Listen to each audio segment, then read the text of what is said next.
हमारा MC song ping एक ordinary लड़का है। ना उसके पास पैसा है, ना अच्छी बॉडी और ना ही लुक्स। शायद उसकी इसी हालत की वजह से उसकी गर्लफ्रेंड ने उसे छोड़कर एक अमीर लड़के के पास जाने का फैसला किया। लेकिन फिर उसके साथ कुछ ऐसा हुआ कि वही ऑर्डिनरी लड़का बन गया वर्ल्ड का सबसे अमीर आदमी। तो चलिए बिना किसी और स्पॉइलर के शुरू करते हैं इस स्टोरी को। तो कहानी की शुरुआत होती है हंजौ यूनिवर्सिटी से, जहां हमारा सॉन्ग पिंग डिलीवरी देने के लिए अपनी साइकिल से आया होता है। उसकी साइकिल चलाने की स्किल को देखकर दो लड़कियां उससे इम्प्रेस में जाती हैं। सॉन्ग पिंग जल्दी से पार्सल उठाता है और एक लड़की की तरफ भागते हुए उससे माफी मांगता है। वो लड़की सॉन्ग पिंग से कहती है कि वो पिछले 5 मिनट से उसका यहाँ इंतजार कर रही थी। अगर उसे इतनी देर होने वाली थी तो उसने पहले कॉल क्यों नहीं किया। सॉन्ग पिंग पार्सल देते हुए कहता है कि रोड पर एक एक्सीडेंट हो गया था, इसीलिए उसे यहाँ आने में देर हो गई। लेकिन वो लड़की सॉन्ग पिंग की बात को नजरअंदाज करती है और उससे कहती है कि उसे आगे से डिलीवरी करने की जरूरत नहीं। इतना कहकर वो लड़की वहां से चली जाती है। उसके जाने के बाद सॉन्ग पिंग अपने फोन में देखते हुए कहता है कि उसने अपनी आज की सारी डिलीवरीज पूरी कर दी हैं और आज उसे सैलरी मिलने वाली है। सैलरी के पैसों से वो अपनी गर्लफ्रेंड शैन यूकी के लिए नया सेलफोन खरीदने के बारे में सोचते हुए खुश हो रहा होता है। लेकिन उसकी ये खुशी ज्यादा देर तक नहीं टिकती, क्योंकि जब वो साइकिल लेकर वापस जा रहा था तब उसकी आंखों के सामने शैन यूकी आ जाती है, जो कि एक रिच लड़के जॉन हू की तरफ जा रही होती है। जॉन हू शैन यूकी से पूछता है कि आज वो क्या खाना पसंद करेगी। शैन यूकी उसे बताती है कि आज उन्हें सुकियाकी गाने चलना चाहिए। वहीं पीछे से सॉन्ग पिंग यूकी का नाम चिल्लाते हुए भागकर आ रहा होता है। तभी जॉन हू यूकी की कमर पकड़कर उसे अपने पास खींच लेता है। ये देखकर यूकी जॉन हू को रोकती है, क्योंकि वो लोग अभी भी यूनिवर्सिटी के अंदर होते हैं। यूकी को उस लड़के की बाहों में देखकर सॉन्ग पिंग हैरान रह जाता है। तभी यूकी सॉन्ग पिंग को बाहर नोटिस कर लेती है। वो सॉन्ग पिंग को समझाने लगती है कि वो उसे गलत ना समझे। ये लड़का उसका सीनियर है जिसने उसे जॉब दिलवाई है, इसलिए वो उसके साथ खाने पर जा रही थी। सॉन्ग पिंग वहां से जाते हुए यूकी से कहता है कि वो आज रात डिनर पर उसका इंतजार करेगा। जॉन हू यूकी की कमर पकड़ते हुए सॉन्ग पिंग के बारे में पूछता है, क्या वो गरीब तुम्हारा बॉयफ्रेंड है?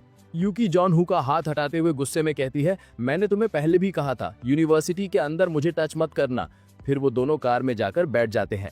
शैन यूकी के गुस्से को दूर करने के लिए जॉन हू उसे एक नेकलेस देता है। नेकलेस को पकड़कर शैन यूकी खुश हो जाती है। इससे साफ पता चलता है कि शैन यूकी एक गोल्ड डिगर है। जॉन हू शैन यूकी के चेहरे को अपनी तरफ करता है और फिर वो यूकी को किस कर लेता है। और उसके हाथ कहाँ जा रहे थे वो तुम खुद ही समझ लो, यहाँ मैं कुछ नहीं कह सकता। आगे हम देखते हैं कि उनकी कार सॉन्ग पिंग के पास से गुजरती है। सॉन्ग पिंग को लग रहा था कि शायद उसकी गर्लफ्रेंड यूकी उसे धोखा दे रही है। आज सॉन्ग पिंग को डिलीवरी के लिए बोनस मिला था। वो उन पैसों को जोर से अपनी मुट्ठी में दबाता है और गुस्से में उन्हें सड़क पर फेंकते हुए चिल्लाकर कहता है, पैसा पैसा पैसा। ये सब हुआ क्योंकि मेरे पास पैसे नहीं है। फिर वो उन पैसों पर लात रखकर उन्हें अपने पैरों तले रौंदने लगता है और वहां से चला जाता है। लेकिन तभी उसे इस दुनिया की गहरी सच्चाई याद आती है कि पैसों के बिना तो वो सरवाइव ही नहीं कर सकता। सॉन्ग पिंग वापस जाकर उन पैसों को उठा लेता है और फिर अपने रास्ते लौट जाता है। अगले सीन में हमें हंगजाओ यूनिवर्सिटी डॉर्मेट्री का सीन दिखाया जाता है। हम एक लड़के को देखते हैं जो कि अपने लैपटॉप पर किसी लड़की की लाइव स्ट्रीम देखते हुए लाट टपका रहा होता है। तभी वहां रूम में सॉन्ग पिंग आ जाता है। सॉन्ग पिंग को देखकर वो बंदा सॉन्ग पिंग से कहता है, सॉन्ग पिंग जल्दी आ बे, देखना योयो डांस कर रही है, वो कितनी हॉट लग रही है बे। और हमें बताया जाता है कि इस लड़के का नाम है मा लियांग, जो कि सॉन्ग पिंग का रूममेट है। सॉन्ग पिंग मा लियांग से कहता है कि उसे नहीं देखना, लेकिन मा लियांग को सॉन्ग पिंग की ये बात जरा अजीब लगती है और वो सॉन्ग पिंग से पूछता है कि उसे आज क्या हुआ है। सॉन्ग कहता है कि उसे कुछ नहीं हुआ, पर मा लियांग अभी भी नहीं मानता और वो सॉन्ग पिंग से कहता है कि वो उसे सच सच बता दे कि उसके साथ क्या हुआ है, क्योंकि मा लियांग को सॉन्ग पिंग उदास नजर आ रहा था। जिस पर सॉन्ग पिंग मा लियांग को बताता है कि वो बस आज काम करके थक गया है, इसलिए उसे आराम करना है। इतना कहकर सॉन्ग पिंग ऊपर वाले बेड पर जाकर चादर ओढ़ के लेट जाता है। वहीं मा लियांग को अभी भी सॉन्ग पिंग की चिंता हो रही होती है और तभी मा लियांग जैसे ही लैपटॉप पर देखता है तो वहां किसी ने योयो को 100 एयरप्लेन गिफ्ट कर दिए होते हैं। ये देखकर मा लियांग विश करता है कि काश एक दिन वो भी उस 100 एयरप्लेन भेजने वाले बंदे जितना रिच बन पाए। वहीं सॉन्ग यूकी के धोखे को याद कर रहा होता है। तभी उसकी आंख से आंसू बहकर उसके फोन पर गिरता है, जिससे उसके फोन की डिस्प्ले पर लिखकर आता है कि इंस्टॉलेशन कंप्लीटेड हो चुकी है। फिर हम सॉन्ग पिंग को एक अनरियलिस्टिक जगह पर देखते हैं, जहां पर एक सिस्टम होता है जिसका नाम है सुपर इनकम ट्रेजर। उसने अपने मास्टर को सक्सेसफुली रिकॉग्नाइज कर लिया होता है, जो कि और कोई नहीं बल्कि सॉन्ग पिंग ही है। सिस्टम सॉन्ग पिंग को उसका स्टेटस दिखाता है, जिससे हमें पता चलता है कि सॉन्ग पिंग की उम्र 20 साल है और वो एक मेल है। उसकी हाइट 173 सेंटीमीटर और वेट 55 केजी है। और बाकी की चीजें जैसे इंटेलिजेंस और फिजिकल स्ट्रेंथ 10 है। चार्म और एजिलिटी 5 और पावर और लक 4 और 8 है। वहीं इस चीज को देखकर सोंगपिंग कहता है कि ये किस नमूने का डेटा है। खैर, जिसका भी होगा वो सच में एक पागल होगा। वहीं एक अननोन लड़की कहती है, वो आपका ही डेटा है मास्टर, तो क्या आप खुद को एक पागल कह रहे हैं मास्टर? मेरा नाम ल्यूल्यू है। उस लड़की को देखकर सोंगपिंग सोच रहा होता है कि इतनी छोटी होकर मेरी बुराई कर रही थी, क्या बकवास है। ल्यूल्यू सोंगपिंग को यूजलेस कहती है, लेकिन उसे बहुत ही लकी भी कहती है, क्योंकि आज से वो उसका मास्टर बन गया है। सोंगपिंग ये सुनकर चौंक कर कहता है कि क्या मास्टर? ल्यूल्यू सोंगपिंग से कहती है कि वो अब सुपर इनकम ट्रेजर सिस्टम का ओनर बन गया है और अब वो इस सिस्टम के फीचर्स का इस्तेमाल कर सकता है। ये सिस्टम उसके फोन में एक ऐप की तरह कनेक्ट होगा और इस ऐप के थ्रू वो टास्क कंप्लीट करके वेल्थ वैल्यूज कमा सकता है और वेल्थ वैल्यूज का इस्तेमाल करके वो चीजें खरीद सकता है या डायरेक्ट एक्सचेंज करके कैश भी ले सकता है। एक वेल्थ वैल्यू पॉइंट की कीमत 10,000 युआन के बराबर होगी। ये सुनकर सोंगपिंग का मुंह खोला का खुला रह जाता है। ल्यूल्यू सोंगपिंग से कहती है, तो चलो अब पहले टास्क से शुरुआत करते हैं। फिर हम देखते हैं कि सोंगपिंग अब सोकर उठ चुका था। उसे लग रहा था कि उसने अभी जो कुछ देखा वो सब एक सपना था, लेकिन जब वो अपने फोन को चेक करता है तो वहाँ सच में वो super income treasure app download होता है। ये देखकर सोंगपिंग को यकीन हो जाता है कि वो कोई सपना नहीं था। तभी वहाँ ल्यूल्यू आ जाती है और सोंगपिंग से कहती है, ऑफ कोर्स ये कोई सपना नहीं था। ल्यूल्यू को अचानक वहाँ देखकर सोंगपिंग हैरानी से चिल्लाता है। चिल्लाने की आवाज सुनकर मा लियांग सोंगपिंग से पूछता है कि वो किस लिए चिल्ला रहा है। सोंगपिंग ल्यूल्यू से धीरे से पूछता है, क्या मा लियांग उसे यानी ल्यूल्यू को नहीं देख सकता? जिस पर ल्यूल्यू सोंगपिंग को बताती है कि हाँ, ऑर्डिनरी पीपल उसे नहीं देख सकते। ये सुनकर सोंगपिंग राहत की सांस लेता है, जिसके बाद ल्यूल्यू सोंगपिंग को ऐप ओपन करके देखने को कहती है कि शायद सिस्टम ने उसे एक पॉइंट दिया होगा। सोंगपिंग ऐप ओपन करता है, जहां उसे 3 ऑप्शंस दिखते हैं, wealth value balance, task centre और पर्सनल सेंटर, जिसमें से सोंगपिंग वेल्थ वैल्यू बैलेंस पर क्लिक करता है। उसके बाद वो एक्सचेंज कैश वाले बटन को प्रेस करता है, जिसके बाद उसके फोन पर एक न्यू मैसेज आता है जिसमें उसे 10,000 युआन मिलते हैं, जिससे उसका टोटल बैलेंस अब बढ़कर 10,308 युआन हो जाता है। ये देखकर सोंगपिंग हैरान हो जाता है, लेकिन उसे अभी भी इस चीज पर पूरी तरह भरोसा नहीं हो रहा था, इसलिए वो चेक करने के लिए बैंक जाने का तय करता है। वही हम मा लियांग को देखते हैं, जो कि चिकन कटलेट खा रहा होता है। वो सोंगपिंग को देखकर कहता है, सोंगपिंग मेरे भाई, तो तुम उठ गए। लेकिन सोंगपिंग मा लियांग की बात पर ध्यान न देकर सीधे बैंक जाने के लिए वहां से भाग जाता है, जिससे मा लियांग का चिकन कटलेट नीचे पड़ जाता है। सोंगपिंग अपने चिकन कटलेट को नीचे पड़ा देखकर रो रहा होता है। फिर वो उसे उठा लेता है और सोचता है कि वो इस कटलेट को खा सकता है, क्योंकि यहाँ उसे देखने वाला तो कोई है ही नहीं। फिर वो उस कटलेट को खाने के लिए अपना मुंह खोलता है, लेकिन तभी सोंगपिंग जोर से दरवाजा ओपन करता है, जिससे मा लियांग के हाथों से वो चिकन कटलेट फिर से नीचे पड़ जाता है। मा लियांग रोते हुए सोंगपिंग से कहता है कि उसकी वजह से ये उसका कटलेट नीचे गिर गया है, तो सोंगपिंग को अब इसके लिए पे करना पड़ेगा। सोंगपिंग मा लियांग से माफी कहता है, सॉरी यार, मुझे माफ करते, मैं बाद में तुझे ट्रीट दूंगा, ठीक है। सोंगपिंग की बात सुन मा लियांग खुश होते हुए कहता है, सोंगपिंग मेरे भाई, क्या तू सच में मुझे चिकन कटलेट की ट्रीट देगा? जिस पर सोंगपिंग उसे कहता है कि हाँ, वो बाद में उसे चिकन कटलेट की ट्रीट देगा। मा लियांग सोंगपिंग से पूछता है, अरे भाई, तू तो कह ही रहा था ना कि यूकी के लिए नया फोन लेना है और खुद सिर्फ स्टीम्ड बन खाकर गुजारा करता था, अभी अचानक से अमीरी कहाँ से आ गई? सोंगपिंग गुस्से में बोला, अब सेल फोन खरीदने की जरूरत ही नहीं है। लियांग ने क्यूरियस होकर पूछा, अरे कुछ हुआ है क्या? सोंगपिंग ने हल्का सा स्माइल देते हुए जवाब दिया, कुछ नहीं, बस ब्रेकअप हो गया है, चल बाहर खाना खाते हैं, मेरी तरफ से ट्रीट है। तभी मा लियांग एक्साइटेड होते हुए चिल्लाया कि किसी ने योयो को सुपर रॉकेट गिफ्ट किया है। उसने हैरानी से कहा, एक सुपर रॉकेट की कीमत 1000 RMB होती है और शायद योयो को पहली बार ऐसा गिफ्ट मिला होगा। आखिर कौन हो सकता है इतना अमीर बंदा? वहीं सोंगपिंग ने शांत मुस्कान के साथ कह दिया कि पैसे फ्यूचर में कभी प्रॉब्लम नहीं होंगे। वहीं लाइव स्ट्रीम पर योयो ने खुशी से अनाउंस किया और हैंडसम गूमिंग का शुक्रिया अदा किया सुपर रॉकेट गिफ्ट करने के लिए। उसने सबके सामने कहा कि अपने वादे के मुताबिक जो भी इंसान सुपर रॉकेट भेजेगा वो उसे वीचैट पर ऐड कर सकती है। ये सुनते ही मा लियांग ने जोर से टेबल पर हाथ मारा और गुस्से और हैरानी के साथ कहा कि ये तो गूमिंग है, ये भला यूजो की लाइव स्ट्रीम देखने क्यों आ गया है?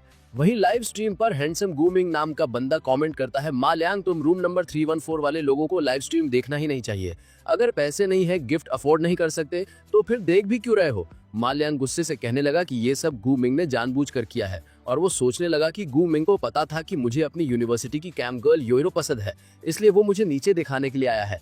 ये सोचते हुए मा लियांग लाइव स्ट्रीम पर कमेंट करता है, गू मिंग, तुम चुप रहो, और तुम कहते थे कि योयो में इंटरेस्टेड नहीं हो, फिर अब यहाँ क्यों आए हो? तभी गू मिंग का फ्लैशी मैसेज आया, मैं तो हमेशा से मानता हूँ कि योयो बहुत प्रिटी है, इसलिए मैं गिफ्ट्स भेज देता हूँ, लेकिन तुम लोग इतना टाइम से देख रहे हो, अब तक कोई गिफ्ट भेजा है? योयो का वीचैट पाने का सपना भी मत देखो, तुम 3 लूजर्स, और खासकर तुम्हारा रूममेट सोंगपिंग जो रोज यूनिवर्सिटी में डिलीवरी करता है, उसके पास क्या होगा गिफ्ट भेजने को? तुम लोग भी पार्ट टाइम जॉब कर लो, शायद तब कुछ भेज सको। चैट सेक्शन एकदम गर्म हो गया था। तभी मालियांग फिर से कमेंट करता है, गूमिंग तुम चुप रहो और योयो प्लीज इग्नोर हिम। कुछ दिन पहले क्लास में भी वो तुम्हारे बारे में बुरा बोल रहा था। वहीं कमेंट सेक्शन में एक ऑनलोकर कमेंट करता है, योयो तुम इन दोनों गधों को छोड़ो और तुम मुझसे शादी कर लो, ठीक है। इतना हंगामा देकर योयो ने काम होने की कोशिश की और अनाउंस किया, alright guys stop arguing, handsome grooming please add my WeChat in private chat. ये सुनते ही मालियांग का चेहरा उतर गया। उसने कहा, शिट, मैं पहले ही सबको बोल चुका हूँ कि गूमिंग अच्छा इंसान नहीं है, फिर भी वो उसका वी चैट क्यों ऐड कर रही है। सोंगपिंग मालियांग के कंधे पर हाथ रखते हुए कहता है कि वो ऐसे गंदे इंसान से बहस ना करे, ये सब मीनिंगलेस है। जिस पर मालियांग भोली भाली शकल बनाकर सोंगपिंग से कहता है कि अगर उसने योयो को नहीं रोका तो बाद में गूमिंग उसे चीट करेगा। सोंगपिंग मालियांग से पूछता है कि क्या वो सच में योयो को वी चैट पर ऐड करना चाहता है। लियांग कहता है कि वो तो अपने सपने में भी यही करता है। फिर हम देखते हैं कि अब लियांग की जगह पर सोंगपिंग चेयर पर बैठ जाता है और वो बैठने के साथ ही सीधे सुपर रॉकेट बाय बटन पर क्लिक कर देता है। ये देखकर लियांग हैरानी से चिल्लाते हुए कहता है कि सोंगपिंग तुम ये क्या कर रहे हो। फिर नेक्स्ट सीन में हमें हंजुओ यूनिवर्सिटी के फीमेल डॉम का सीन दिखाया जाता है, जहां हम योयो को देखते हैं। लेकिन असल में इस लड़की का नाम योयो नहीं है, योयो तो उसकी आईडी का नाम है। इसका असली नाम है तांग यू, जो कि एक पार्ट टाइम कैम गर्ल है। तांग यू एक्साइटेड होकर अपनी फ्रेंड फे फे से कहने लगती है कि उसने आज एक सुपर रॉकेट रिसीव किया और एक ही पल में कुछ 100 कमाए। तांग यू की फ्रेंड हैरानी से बोलती है कि वो सीरियस है क्या, और कौन इतना रिच है जिसने उसे सुपर रॉकेट भेजा। इस लड़की का नाम है शन फे फे, जो तांग यू की रूममेट है। तांग यू अपनी फ्रेंड से कहती है कि लगता है ये हमारे स्कूल का ही कोई लोकल टाइकून है, और वो ये भी बताती है कि उसने उसका वी चैट ऐड कर लिया है। उसकी दोस्त हंसकर कहती है कि ये तो सच में एक सुपर रॉकेट निकला, अब तो तांग यू को उसे ट्रीट देना ही पड़ेगा। योयो मुस्कान के साथ जवाब देती है कि हाँ, वो अपना ब्रॉडकास्ट खत्म करके उसे एक फैंसी जगह ले जाएगी। फिर योयो अपने लाइव ऑडियंस से कहती है कि आज के लिए बस यहीं तक, और गूमिंग का शुक्रिया करती है। तभी सिस्टम तांग यू को नोटिफाइड करता है कि ब्रॉडकास्ट स्टूडियो में किसी ने उसे back to back 3 super rocket भेजे हैं। तांग यू देखती है कि वो सभी रॉकेट मा लियांग की आईडी से आए हुए हैं। ये देखकर वो हैरानी से मा लियांग को सुपर रॉकेट भेजने के लिए थैंक्स कहती है। वहीं हम मालियांग को देखते हैं, जो सोंगपिंग से कह रहा होता है कि उसके पास इतने सारे पैसे कहां से हैं कि वो इस तरह से सुपर रॉकेट भेज पा रहा है। हम देखते हैं कि सोंगपिंग ने लाइव स्ट्रीम पर खर्च करने के लिए 3000 RMB का टॉपअप किया होता है। ये देखकर मालियांग इतना ज्यादा हैरान हो जाता है जैसे कि उसकी सोल उसकी बॉडी से बाहर निकल रही हो। सोंगपिंग लाइव स्ट्रीम पर कमेंट करके योयो को उसे वी चैट पर ऐड करने के लिए कहता है।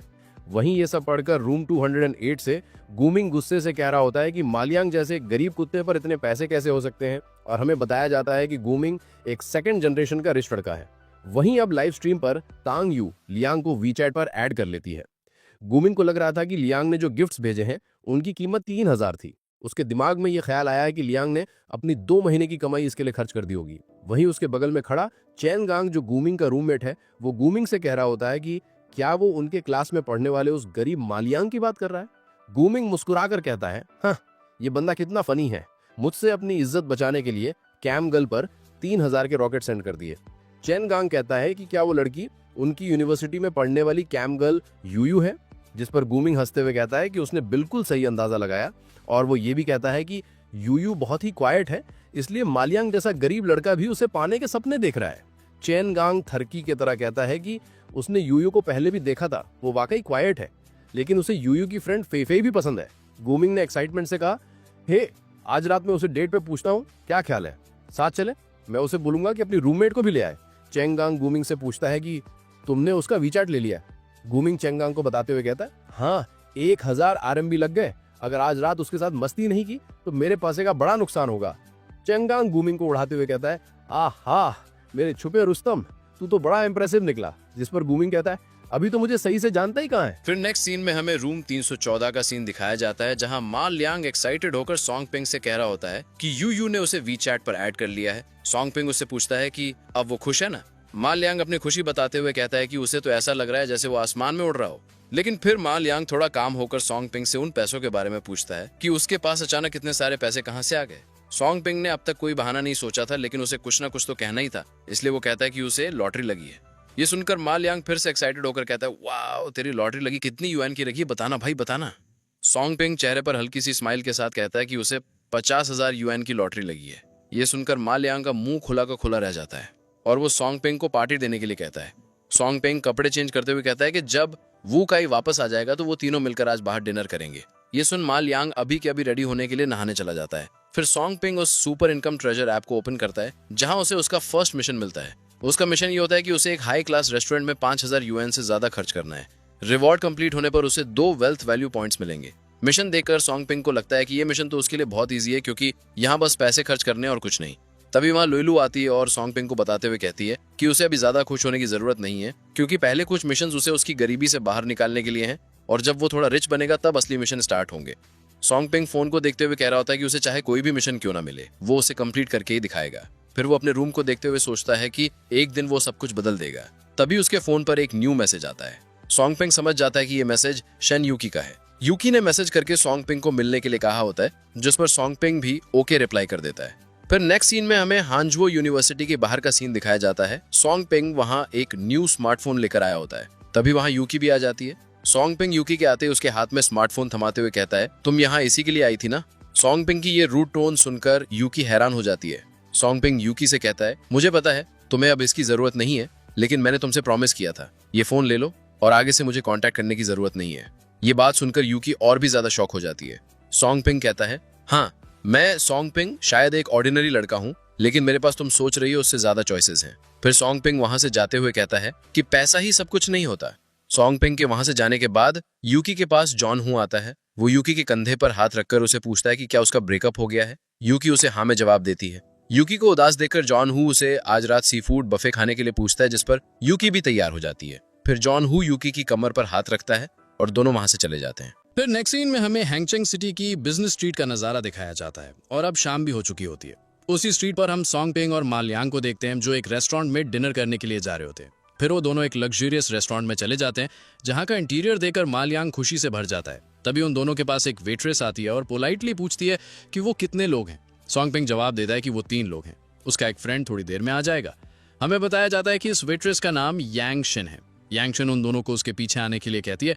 वहीं यांगशिन की बॉडी को देखकर मालियांग उस पर फ्लैट हो जाता है। वो सॉन्ग पिंग से कहता है, ये रेस्टोरेंट तो अच्छा है ही, लेकिन यहाँ की वेट्रेस तो और भी ज्यादा प्रिटी है। जिस पर सॉन्ग पिंग मुस्कुराकर उससे पूछता है कि उसे अमीर बनना अच्छा लग रहा है। मालियांग तुरंत हाँ कहता है, लेकिन तभी वो रेस्टोरेंट में किसी को खाते देखकर सॉन्ग पिंग से थोड़ा सीरियस होते हुए बोलता है, भजी तो लॉटरी से इतने पैसे कमा चुका है, लेकिन ज्यादा खर्च करना ठीक नहीं, वरना तो जल्दी फिर से गरीब बन जाएगा।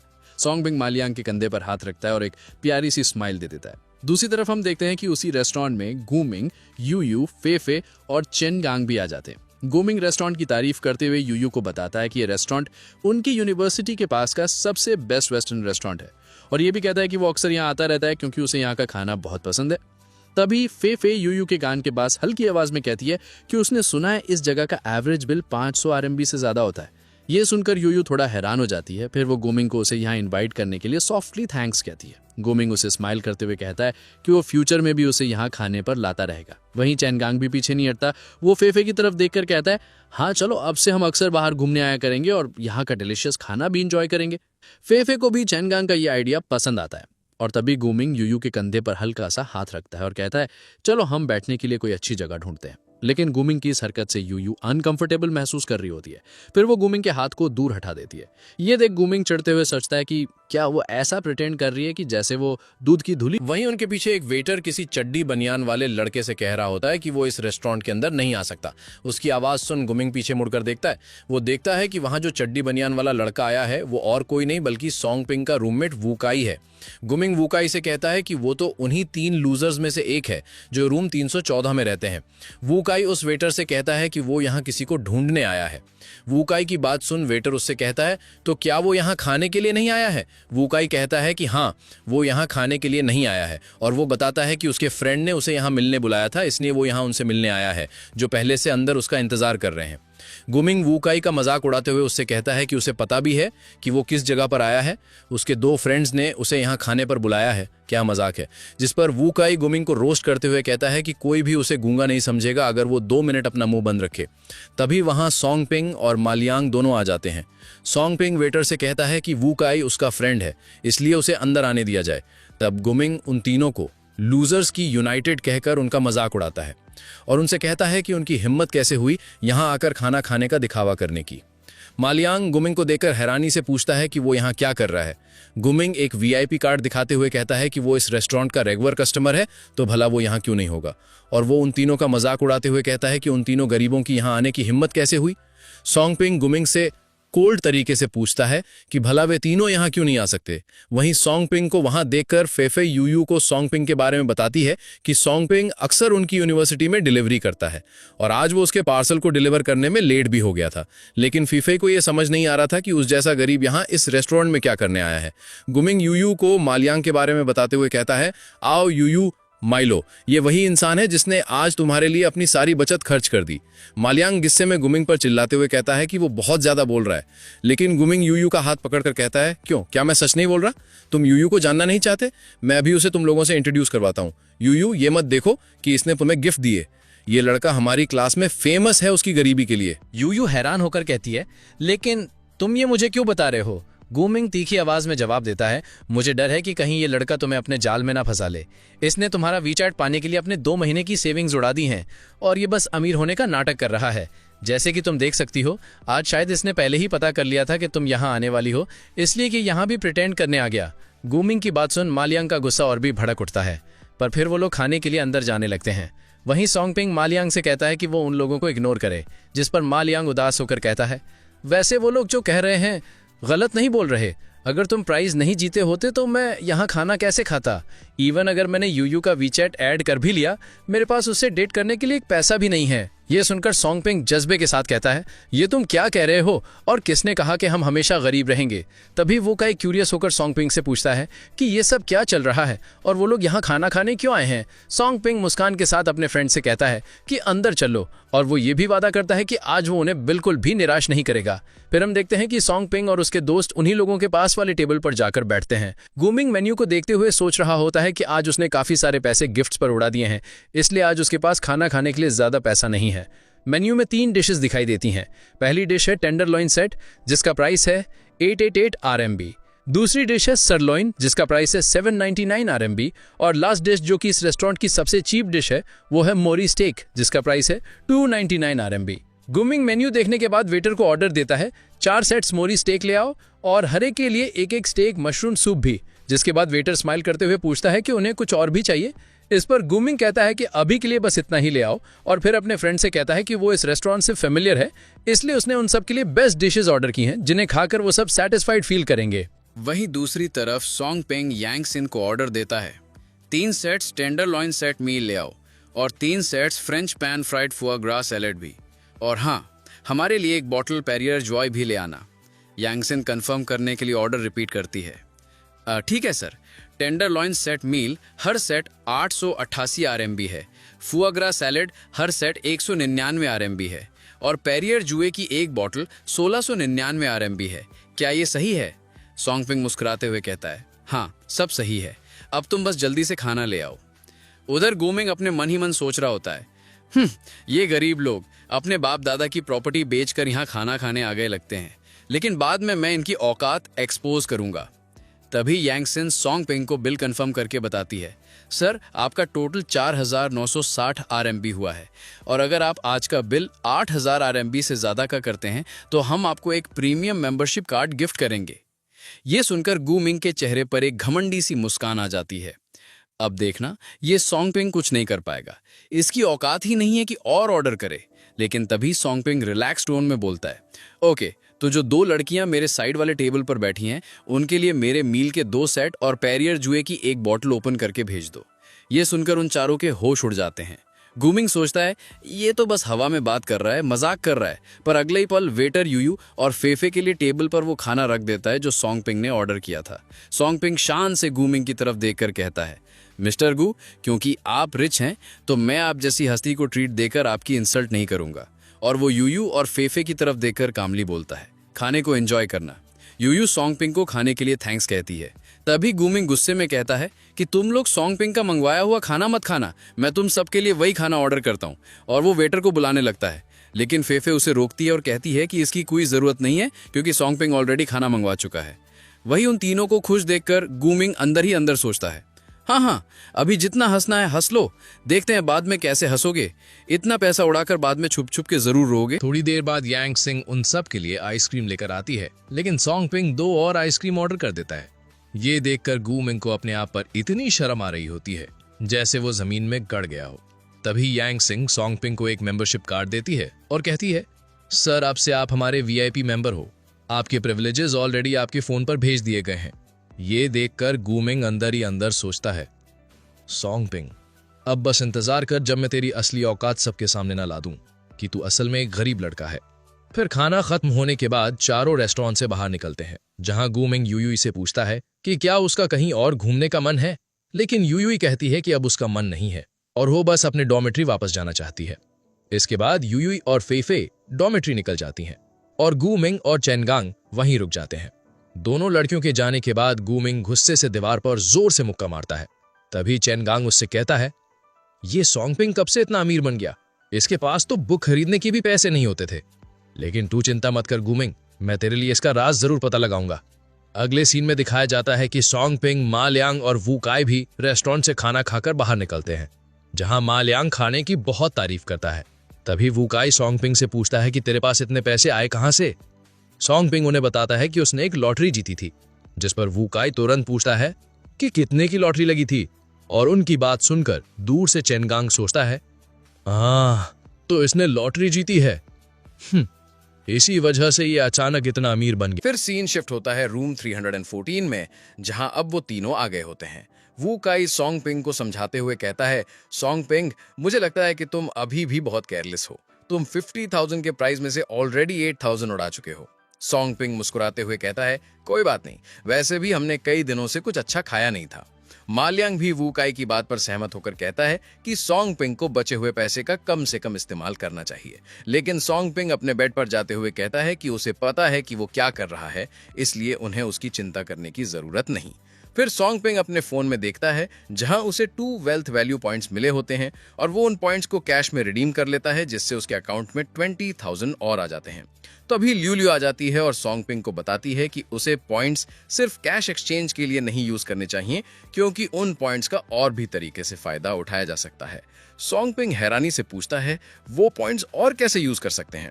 जिसके जवाब में ल्यूलियो कहती है, तुम पॉइंट्स से सुपर गेन शॉप से खरीद सकते हो और सुपर इनकम ट्रेजर को अपग्रेड भी कर सकते हो। ये सुनकर सॉन्गपिंग और भी हैरान होता है और पूछता है, सुपर इनकम ट्रेजर को अपग्रेड करने से क्या होगा? ल्यूलियो उसे बताती है कि अभी तुम्हारा super income treasure level low है, लेकिन अगर तुम उसे अपग्रेड करोगे तो तुम ज्यादा पॉइंट्स कमा पाओगे। फिर सॉन्गपिंग ल्यूलियो से पूछता है कि उसे सुपर इनकम ट्रेजर को अपग्रेड करने के लिए कितने पॉइंट्स की जरूरत होगी, जिसके जवाब में ल्यूलियो कहती है, अगर तुम्हें अपग्रेड करना है तो तुम्हें 10 पॉइंट्स देने होंगे और आगे जाके अगर तुम और अपग्रेड्स करोगे तो पॉइंट्स और भी ज्यादा लगेंगे। ये सुनकर गुई हैरान होकर सोचता है कि सुपर इनकम ट्रेजर को अपग्रेड करने के लिए 10 पॉइंट्स देना मतलब 1 लाख युआन। वहीं ल्यूलियो सॉन्गपिंग से कहती है कि उसे इस तरह से हैरान होने की जरूरत नहीं, क्योंकि जब वो सुपर इनकम ट्रेजर को अपग्रेड कर लेगा तो उसे शॉप में और भी कई सारी चीजें मिलेंगी और मिशंस भी अपग्रेड हो जाएंगे, जिससे वो और भी ज्यादा पॉइंट्स कमा सकेगा। ये सुनकर सॉन्गपिंग तय करता है कि अब वो सुपर इनकम ट्रेजर को अपग्रेड करेगा, इसलिए वो और टास्क्स को एक्सेप्ट करने के लिए ऐप ओपन करता है। ल्यूलियो सॉन्गपिंग को बताती है कि जब वो सुपर इनकम ट्रेजर को अपग्रेड कर लेगा तो उसे उसकी लाइफ सिचुएशन के हिसाब से टास्क्स मिलेंगे और वो टास्क्स सिचुएशन के हिसाब से चेंज भी होते रहेंगे। फिलहाल सुपर इनकम ट्रेजर का लेवल इतना है कि वो एक साथ 2 टास्क्स एक्सेप्ट कर सकता है। टास्क सेंटर में सॉन्गपिंग को 2 टास्क दिखते हैं। पहला यह है कि उसे एक गर्ल से किस लेना है और दूसरा यह है कि उसे यांग सिंह की किसी प्रॉब्लम में मदद करनी है। ये दोनों टास्क सॉन्गपिंग को बहुत अजीब लग रहे होते हैं और वो मुंह बनाते हुए ल्यूलियो से कहता है कि उसे पता है कि इन टास्क्स के पीछे उसी का हाथ है। ल्यूलियो हंसते हुए कहती है कि उसने ये टास्क्स नहीं दिए, ये टास्क्स उसे रैंडमली दिए गए हैं। फिर सॉन्गपिंग क्यूरियस होकर ल्यूलियो से यांग सिंह के बारे में पूछता है कि वो कौन है, जिस पर ल्यूलियो बताती है कि टास्क्स में जिस किसी का भी नाम होता है वो वही पर्सन होता है जिसे सॉन्गपिंग जानता हो या रिसेंटली उससे मिल। एपिसोड स्टार्ट होता है मॉर्निंग के साथ। हम देखते हैं कि सॉन्गपिंग अभी ब्रश करके रेडी हो रहा होता है। उसे तैयार होता हुआ देख मा लियांग सॉन्गपिंग से पूछता है, ओए सॉन्गपिंग, तू वीकेंड में इतनी जल्दी तैयार होकर कहाँ जा रहा है? सॉन्गपिंग जवाब देता है, तू अपनी नींद पूरी कर, मुझे थोड़ा काम है तो उससे पूरा करने में बाहर जा रहा हूँ। फिर नेक्स्ट सीन में हम देखते हैं कि सॉन्गपिंग अपने डॉर्म से बाहर आ जाता है। वो अपने फोन को देखते हुए सोच रहा होता है। ल्यूलियो ने कहा था कि ये टास्क रोजाना पूरा होने के बाद रिफ्रेश हो जाएंगे।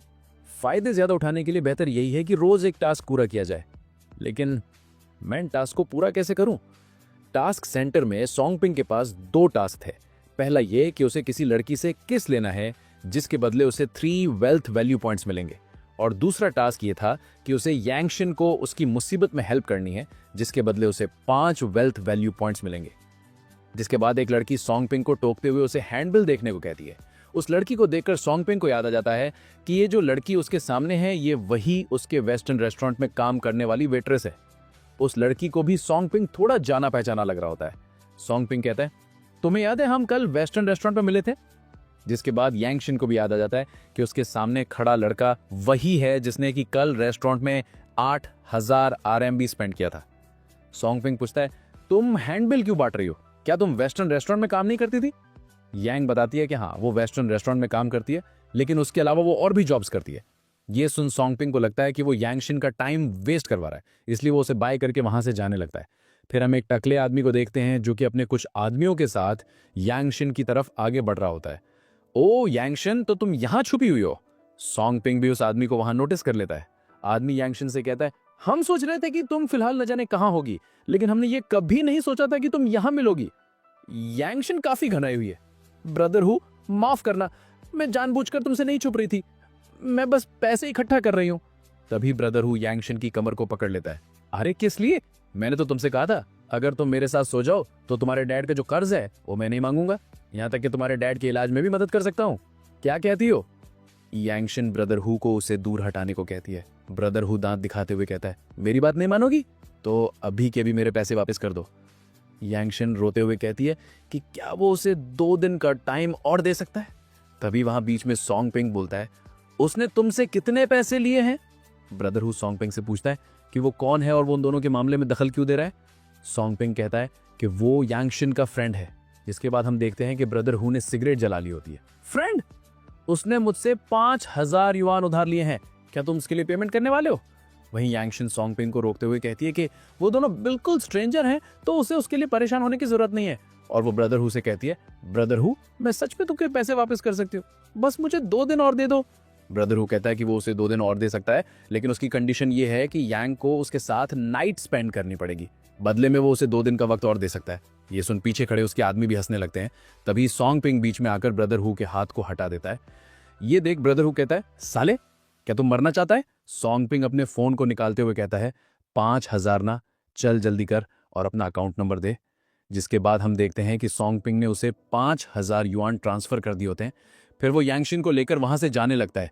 तभी ब्रदर हु उसे रुकने के लिए कहता है। सोंगपिंग उसे कहता है कि उसे उसके पैसे मिल गए हैं, तो फिर वो उन्हें जाने से क्यों रोक रहा है। जिस पर ब्रदर हु कहता है, पैसे तो वापस कर दिए, लेकिन अभी तुमने मेरे हाथ को चोट पहुंचाई, इसका हिसाब अभी देना बाकी है। जिसके बाद ब्रदर हु सोंगपिंग के चेहरे पर एक जोर से पंच मार देता है। फिर वो अपने आदमियों को लेकर वहां से चला जाता है। वहीं सोंगपिंग बेहोश यांगशिन की बाहों में लेटा होता है। अगले सीन में हमें अपार्टमेंट बिल्डिंग का सीन दिखाया जाता है। हम देखते हैं कि सोंगपिंग धीरे धीरे अपनी आंखें खोल रहा होता है। सोंगपिंग अब यांगशिन के घर में था। यांगशिन देखती है कि अब सोंगपिंग उठ गया है। ये देख वो खुश होती है। सोंगपिंग यांगशिन से पूछता है कि वो अभी कहाँ है। यांगशिन बताती है कि वो अभी उसके घर में है। जिसके बाद सोंगपिंग खड़ा होते हुए कह रहा होता है, लेकिन मैं तुम्हारे घर पे क्या कर रहा हूँ? जिस पर यांगशिन सोंगपिंग को बताती है कि वो ब्रदर हु का एक पंच खाकर बेहोश हो गया था, इसलिए वो उसे अपने घर लेकर आई है। जिसके बाद यांगशिन सोंगपिंग के जख्मों पर दवा लगाती है। जिसके बाद वो वहां से जाते वक्त सोंगपिंग से कहती है, यही रुको और आराम करो, मुझे अभी भी काम पर जाना है। आज पैसों के लिए धन्यवाद, मैं तुम्हें वापस करने का कोई रास्ता जरूर निकालूंगी। सोंगपिंग पूछता है कि क्या उसका यहाँ उसके घर पर अकेले रुकना सही होगा? यांगशिन कहती है कि वो यहाँ अकेली ही रहती है, तो कोई भी नहीं आएगा।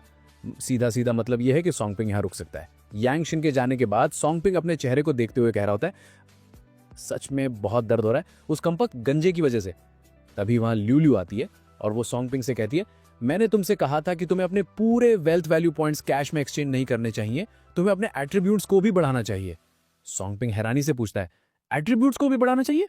ल्यूल्यू सोंगपिंग को उसके एट्रीब्यूट्स के बारे में बताती है, जहां उसके पास इंटेलिजेंस और फिजिकल स्ट्रेंथ 10 है, चार्म और एजिलिटी 5 है, और पावर और लक 4 और 8 है। वेल्थ वैल्यू स्टोर में ऐसी पिल्स मिलती हैं जो तुम्हारे एट्रीब्यूट्स बढ़ा सकती हैं। जैसे अगर तुमने अपनी स्ट्रेंथ बढ़ाई तो तुम्हारी लड़ने की क्षमता भी बढ़ जाएगी। जिसके बाद सोंगपिंग को उन 2 मिशन के बारे में याद आता है, जिनमें से एक मिशन पूरा हो चुका था, जो कि है यांगशिन को उसकी प्रॉब्लम में हेल्प करना, जिसके बदले में सोंगपिंग को 5 वेल्थ वैल्यू पॉइंट्स मिले होते हैं। जिसके बाद सोंगपिंग ऐप में वेल्थ वैल्यू स्टोर ओपन करता है, जहां उसे एट्रीब्यूट्स एनहांस करने की पिल्स दिखती हैं, ल्यूल्यू सॉन्गपिंग को पिल्स के प्राइसेस बताते हुए कहती है कि हर एक पिल की प्राइस एक वेल्थ वैल्यू पॉइंट है, लेकिन क्योंकि वो पहली बार खरीद रहा है तो वो जॉन सी पिल सबसे पहले खरीदेगा। उसकी पावर उसे एक वेल्थ वैल्यू पॉइंट के बदले में 5 गुना ज्यादा मिलेगी, लेकिन सिर्फ एक बार के लिए। ल्यूल्यू की बात सुन सॉन्गपिंग चिंतित होते हुए कहता है, अगर मैं पहले एक वेल्थ वैल्यू पॉइंट के बदले में पावर एनहांस पे लूंगा तो मेरी टोटल पावर 4 से बढ़कर 9 हो जाएगी। लेकिन उसे इस बात की भी चिंता थी कि क्या वो 9 पावर से उस टकले यानी कि ब्रदर हु को हरा सकता है। जिस पर ल्यूल्यू सॉन्गपिंग को समझाते हुए कहती है कि उस टकले की पावर सिर्फ 6 है और अगर तुम पावर एनहेंस पे लोगे तो तुम्हारी पावर बढ़ के 9 हो जाएगी, जिससे तुम उस टकले ब्रदर हु को आसानी से हरा सकते हो। ल्यूल्यू की बात सुन सॉन्गपिंग एक पावर एनहेंस पिल खरीद लेता है, जिसके बाद वो पिल इंस्टेंटली उसके हाथ में अपीयर हो जाती है। सॉन्गपिंग उस पिल को खा लेता है, जिसके बाद उसे उसकी बॉडी में पावर बढ़ती हुई महसूस हो रही होती है। लेकिन सॉन्गपिंग के पास अभी भी 4 वेल्थ वैल्यू पॉइंट्स बचे हुए थे। वो सोचता है कि वो अब इन पॉइंट्स का क्या करे। तभी उसे स्टोर में पावर एनहेंस पिल के बगल में एक जड़ी बूटी जैसा कुछ दिखता है। वो उस पर क्लिक करता है। सिस्टम बताता है कि ये एक ऐसी जड़ी बूटी है जो कि सभी तरह की बीमारी और चोट को हील कर सकती है।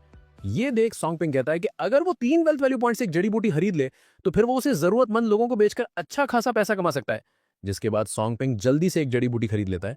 और हाँ गाइस, शायद मैं बताना भूल गया कि एक जड़ी बूटी की प्राइस 3 वेल्थ वैल्यू पॉइंट्स है और बाकी बचे 1 पॉइंट से सॉन्गपिंग कैश एक्सचेंज कर लेता है। जिसके बाद सॉन्गपिंग भी लाइक, हेलो, अरे मैं ये पूछ रहा था कोई कनाडा में सी फेसिंग बंगला है क्या? कनाडा में सी फेसिंग बंगला, बजट ऐसे ही है लगभग 2 से 2.5 हजार करोड़ रुपए तक का। अगले सीन में हम ब्रदर हु और उसके आदमियों को देखते हैं। ब्रदर हु अपने आदमियों से कह रहा होता है, सोचा भी नहीं था यांगशिन जिस बेवकूफ लड़के को जानती है वो इतना अमीर निकलेगा। जिस पर आदमी हंसते हुए कहता है कि उसे सॉन्गपिंग से और भी पैसे ले लेने चाहिए थे।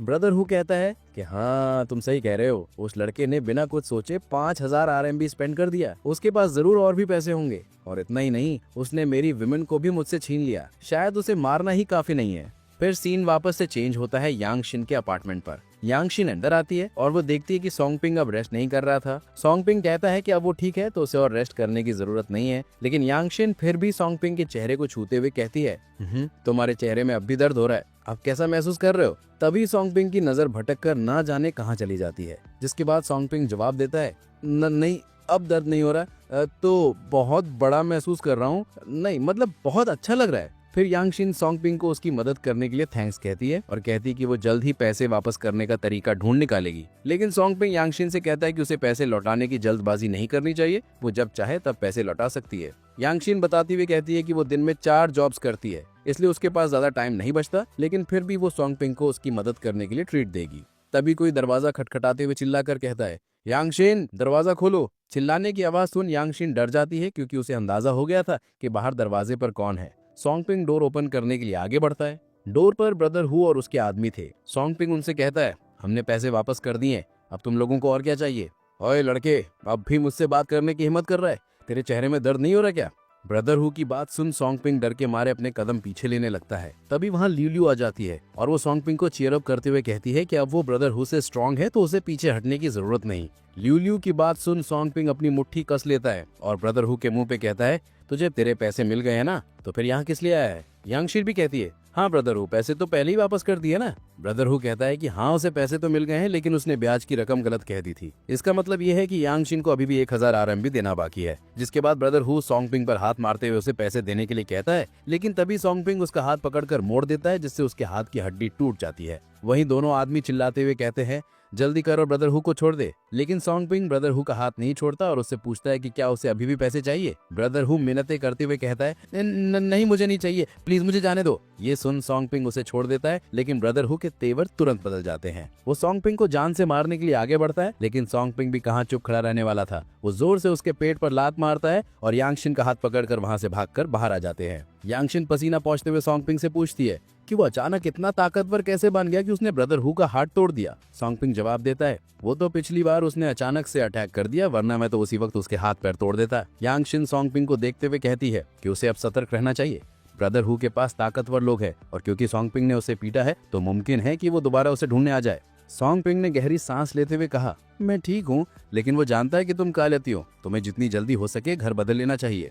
यांगशिन परेशान होकर बोली, लेकिन मैं कहाँ से पैसे लाऊं? यहाँ का किराया ही बड़ी मुश्किल से दे पाती हूँ, नई घर का खर्च कैसे उठाऊंगी? यांगशिन को परेशान देख सॉन्ग पिंग उसका हाथ पकड़कर उसे अपने साथ चलने को कहता है। फिर अगले सीन में हमें जॉन हू और शैन यूकी को दिखाया जाता है। जॉन हू सोच रहा होता है, अरे यार वो तो मेरी गर्लफ्रेंड बनने के लिए पहले ही तैयार हो चुकी है, लेकिन हम तभी शैन यूकी कहती है कि उसे ये जगह बहुत ही एक्सपेंसिव लग रही है, लेकिन जॉन हू मुस्कुराते हुए कहता है, ये अपार्टमेंट स्कूल के पास का सबसे हाई एंड फ्लैट है, लेकिन मेरे लिए महंगा नहीं है, मैं तुम्हारे लिए किराए पर ले लूंगा। जिस पर शैन यूकी जॉन हू को थैंक्स कहती है। फिर वो दोनों अंदर चले जाते हैं। वहीं थोड़ी देर बाद सॉन्ग पिंग और यांगशिन भी वहीं आ जाते हैं। सॉन्ग पिंग यांगशिन को बताते हुए कहता है कि ये जगह काफी अच्छी लग रही है, क्यों ना मैं तुम्हारे लिए यहीं एक फ्लैट किराए पर ले लूं। यांगशिन ने तुरंत मना किया, जरूरत नहीं है, ये जगह बहुत महंगी है। सॉन्ग पिंग ने गंभीर होकर कहा, इसे एक थैंक यू गिफ्ट समझ लो, मुझे आगे भी तुम्हारी बहुत मदद चाहिए होगी। लेकिन यांगशिन अभी भी झिझक रही थी। सॉन्ग पिंग ने उसे बीच में रोकते हुए कहा, सेफ्टी सबसे इंपॉर्टेंट है, तुम अब वहां नहीं रह सकती, मेरी बात मानो। फिर वो दोनों भी अंदर चले जाते हैं।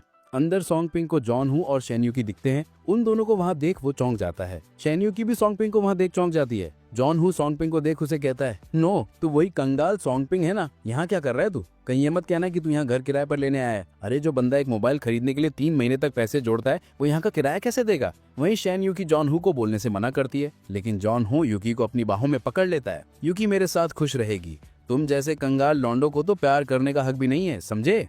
यांगशिन सॉन्ग पिंग के हाथों में हाथ डालकर धीरे से पूछती है, डार्लिंग क्या ये तुम्हारे दोस्त हैं? यांगशिन को ऐसा करते हुए देख वो दोनों अचंभित हो जाते हैं। वहीं यांगशिन की ऐसी हरकत देख सॉन्ग पिंग भी खूब मजे ले रहा होता है। तभी शैन यूकी पूछती है, तुम कौन हो? यांगशिन मुस्कुराते हुए बोली, मैं सॉन्ग पिंग की गर्लफ्रेंड हूँ, आपसे मिलकर अच्छा लगा।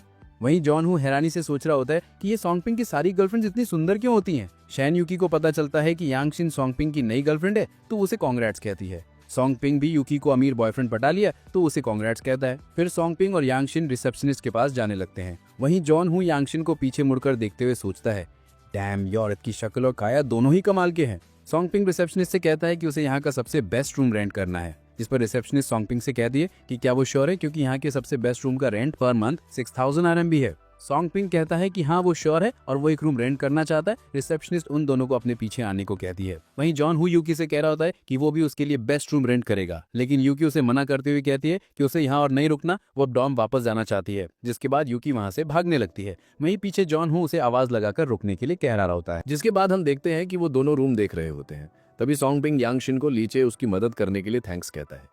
यांगशिन कहती है कि उसने उस लड़की के एक्सप्रेशन से ही समझ लिया था कि वो लड़की उसकी एक्स गर्लफ्रेंड है, और यांगशिन ये भी कहती है कि वो लड़का भी कुछ अच्छा नहीं था, क्योंकि वो नीचे उसे घूर घूर कर देख रहा था। सॉन्ग पिंग भी कहता है कि अब वो क्या ही कर सकते हैं, क्योंकि शैन यूकी की खुद की चॉइस थी। तभी यांगशिन अचानक उसके करीब आ जाती है और उससे कहती है कि उसे भी सॉन्ग पिंग को थैंक्स कहने की जरूरत है। वो दोनों एक दूसरे के बहुत ही करीब आ जाते हैं, लेकिन तभी सॉन्ग पिंग पीछे हट जाता है। यांगशिन सॉन्ग पिंग का मुंह अपनी तरफ करते हुए उससे कहती है क्या वो डर रहा है कि वो उसे खा जाएगी, जिसके बाद सॉन्ग पिंग के नाक से खून निकलने लगता है। ये देख यांगशिन हंसते हुए कहती है, ठीक है, अब मैं तुम्हें और टीज नहीं करूंगी। फिर यांगशिन रूम को देखते हुए कहती है, तुम चाहो तो बस एक नॉर्मल रूम रेंट पे ले सकते हो, इतनी महंगी जगह लेने की जरूरत नहीं है। सॉन्ग पिंग जवाब देता है, अभी अभी जब मैं उन दोनों से टकराया तो गुस्से से भर गया था, मैं नहीं चाहता कि वो लोग मुझे नीचा दिखाएं। जिस पर यांगशिन कहती है कि उसे फिर भी इतनी महंगी रूम रेंट पे लेने की जरूरत नहीं थी। सॉन्ग पिंग ने समझाते हुए कहा कि कोई दिक्कत नहीं है, इसे उसकी तरफ से एक तोहफा मान लो, 1 महीने बाद वो चाहे तो किसी सस्ते कमरे में शिफ्ट हो सकती है। यांगशिन ने सिर हिलाते हुए कहा कि ठीक है, तो मैं मान लेती हूँ, लेकिन बदले में मुझे तुम्हें एक बार खाना खिलाना होगा। सॉन्ग पिंग मुस्कुराकर बोला कि ठीक है, लेकिन आज रात मेरी क्लास है, हम वीकेंड पर मिलते हैं। यांगशिन ने हल्की मुस्कान के साथ कहा कि ठीक है, वीकेंड पर मिलते हैं। फिर अगले सीन में हम देखते हैं कि सॉन्ग पिंग अपार्टमेंट से बाहर आ गया होता है। सॉन्ग पिंग मन ही मन हिसाब लगाते हुए सोचने लगा कि पहले उसके पास 27,000 थे, 6,000 किराया और 1,000 डिपॉजिट देने के बाद अब सिर्फ 20,000 बचे हैं, लेकिन ये भी उसके काम के लिए काफ़ी नहीं है। उसने ठान लिया कि अब उसे टास्क पर नज़र डालनी होगी। सॉन्ग पिंग जब टास्क सेंटर पर पहुंचा तो स्क्रीन पर नया टास्क चमक उठा। नया टास्क, सिस्टम का इस्तेमाल किए बिना 10,000 RMB कमाओ। पहले दिए गए इनाम के पैसों का इस्तेमाल किया जा सकता है, लेकिन सिस्टम की चीज़ें बेचकर कमाए गए पैसे इसमें नहीं गिने जाएंगे। सॉन्ग पिंग ने गहराई से सोचते हुए कहा, समझ गया, यानी सर्वशक्तिमान जड़ी बूटी बेचकर जो पैसा मिलेगा वो इस टास्क में नहीं गिना जाएगा। तभी वहाँ लियोलियो आते हुए कहती है, बिल्कुल सही, लेकिन हाँ, सिस्टम से कमाए गए पैसों को तुम स्टार्टिंग कैपिटल की तरह इस्तेमाल कर सकते हो। सॉन्ग पिंग आत्मविश्वास से मुस्कुराते हुए बोला कि समझ गया, पैसे कमाना तो मेरे लिए बच्चों का खेल है। फिर हमें हांगजो यूनिवर्सिटी से 3 किलोमीटर दूर एक पार्क का सीन दिखाया जाता है जहां रात के टाइम जॉन हू और शेन यूकी टहल रहे थे। शेन यूकी ने धीरे से माफी मांगते हुए कहा कि वो पहले बहुत जिद्दी हो गई थी। जॉन हू ने उसे शांत और मुस्कुराते हुए समझाया कि कोई बात नहीं, बस ये जरूरी है कि वो बाहर आने के लिए तैयार हो गई। फिर जॉन हू ने यूकी पर इशारा करते हुए कहा कि चलो वहां बैठते हैं ताकि वो आराम कर सके। तभी उन्हें सामने से कोई मिस्टीरियस पर्सन आते हुए दिखता है जिसकी हाइट काफी लंबी थी। वो उन दोनों के बगल से गुजरता है। शेन यूकी उसे पीछे मुड़कर देख रही होती है। उसके वहां से जाने के बाद वो दोनों जाकर एक बेंच पर बैठ जाते हैं। जॉन हू यूकी को टीज करते हुए सोच रहा होता है कि आज तो वो कुछ करके ही रहेगा। फिर वो दोनों किस करने लगते हैं। तभी अचानक यूकी पीछे हट जाती है। जॉन हू हैरानी से पूछता है कि क्या हुआ, वो पीछे क्यों हट गई। शन यूकी जॉन हू को एक पेड़ की तरफ इशारा करते हुए कहती है कि वहां कोई है। पेड़ के पीछे वही लंबा आदमी होता है जो कि किसी लड़की को घसीटते हुए खींच कर ला रहा होता है। वो आदमी उन दोनों की तरफ देखता है और इसी के साथ यहीं हमारा एपिसोड एंड होता है। तो इसके आगे क्या होगा वो जानने के लिए हमारे चैनल को सब्सक्राइब कर लीजिए। तो फिर मिलते हैं नेक्स्ट एपिसोड के साथ। Thanks for watching. तो एपिसोड की स्टार्टिंग होती है रूम 314 से। सॉन्ग पिंग अपने लैपटॉप पर कुछ टाइप कर रहा होता है। उसने टाइप किया होता है कि उसके पास एक सुपर मैजिक ड्रग है जो कि कैंसर जैसी एक खतरनाक बीमारी को भी ठीक कर सकता है। तो अगर किसी को वो चाहिए तो वो उससे कांटेक्ट करे। जिसके बाद सॉन्ग पिंग उसे पोस्ट कर देता है और सोचता है कि उसने पोस्ट तो कर दिया है, लेकिन क्या कोई सच में इसे खरीदेगा। ल्यू ने सॉन्ग पिंग को भरोसा दिलाया कि चिंता करने की जरूरत नहीं है क्योंकि ये डार्क नेट है जहां बहुत से सुपर पावर्ड और अमीर लोग मौजूद हैं। सॉन्ग पिंग ने हैरानी से खुद से कहा कि सुपर पावर्ड। तब ल्यू ने समझाया कि फिलहाल सॉन्ग पिंग अभी बहुत कमजोर है, इसलिए उसे अगली बार विस्तार से बताया जाएगा। उसने ये भी कहा कि इंतजार करो जब तक सिस्टम अपग्रेड ना हो जाए। जिस पर सॉन्ग पिंग ल्यू से कहता है कि सिस्टम को अपग्रेड करना बहुत ही मुश्किल है, तो क्यों ना ल्यू उसे पहले ही सब कुछ बता दे। लेकिन ल्यू ने समझाया कि सिस्टम भी ज्यादा टास्क पूरे करने से ही अपग्रेड होगा। सॉन्ग पिंग ने हल्की नाराजगी में कहा कि अभी भी मुझे सस्पेंस में ही रख रही है। तभी अचानक सॉन्ग पिंग के कंप्यूटर स्क्रीन पर एक नोटिफिकेशन आया। हेवनली माउंटेन की मेडन ने मैसेज करके पूछा होता है कि सॉन्ग पिंग होंगचेंग में कहाँ है और क्या अभी उसके पास समय है। सॉन्ग पिंग ने बिना देरी किए तुरंत रिप्लाई किया कि हाँ उसके पास समय है और वो उससे मिलने के लिए तुरंत निकल रहा है।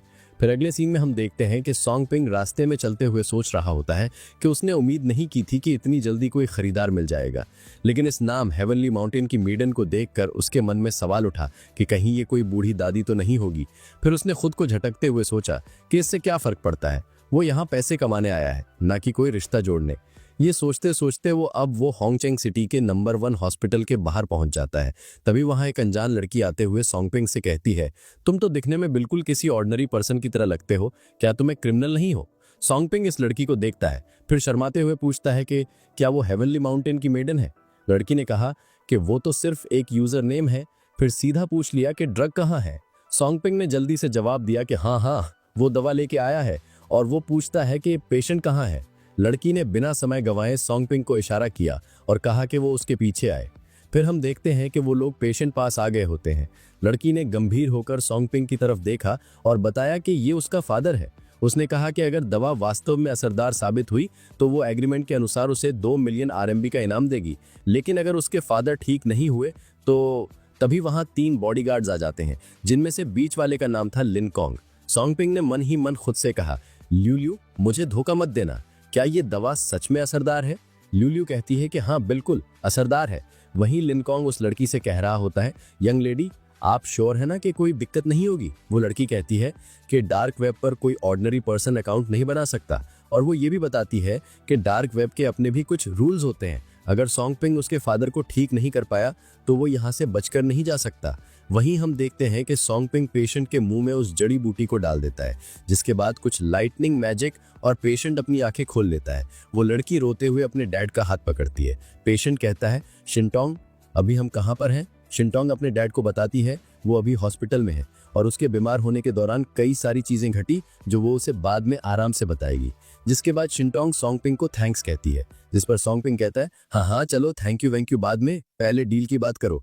शिनटोंग चुटकी बजाती है और लिनकॉन्ग 2 सूटकेस लेकर आ जाता है जिनमें पूरे 2 मिलियन RMB कैश था।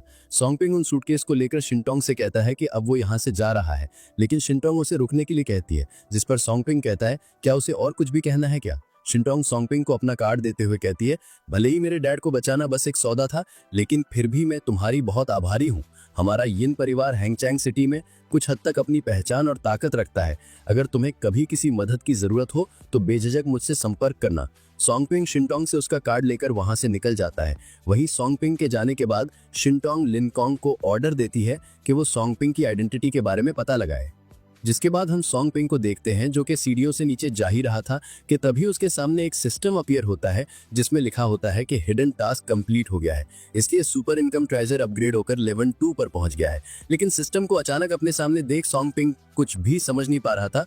वो ल्यूल्यू से पूछता है कि आखिर ये सिस्टम एग्जैक्टली कहना क्या चाहता है। ल्यूल्यू ने सोंगपिंग को समझाते हुए कहा कि उसने एक हिडन टास्क कंप्लीट कर दिया है जिसकी वजह से सुपर इनकम ट्रेजर अपग्रेड हो चुका है। अब उसे फोन पर निर्भर रहने की जरूरत नहीं है, बस सोचते ही वो सिस्टम खोल सकता है। जिसके बाद सोंगपिंग सिस्टम पर देखता है जहां उसके पास 10 वेल्थ वैल्यू पॉइंट्स और 2 मिलियन वेल्थ पॉइंट्स थे और नीचे की तरफ मेंटल टफनेस और एनर्जी 10 और 14 थी। जिन्हें देख सोंगपिंग थोड़ा हैरान होकर पूछता है कि आखिर ये वेल्थ पॉइंट्स क्या है। और पहले तो पावर, इंटेलिजेंस और फिजिकल स्ट्रेंथ हुआ करती थी, अब ये बदलकर मेंटल टफनेस और एनर्जी कैसे हो गई।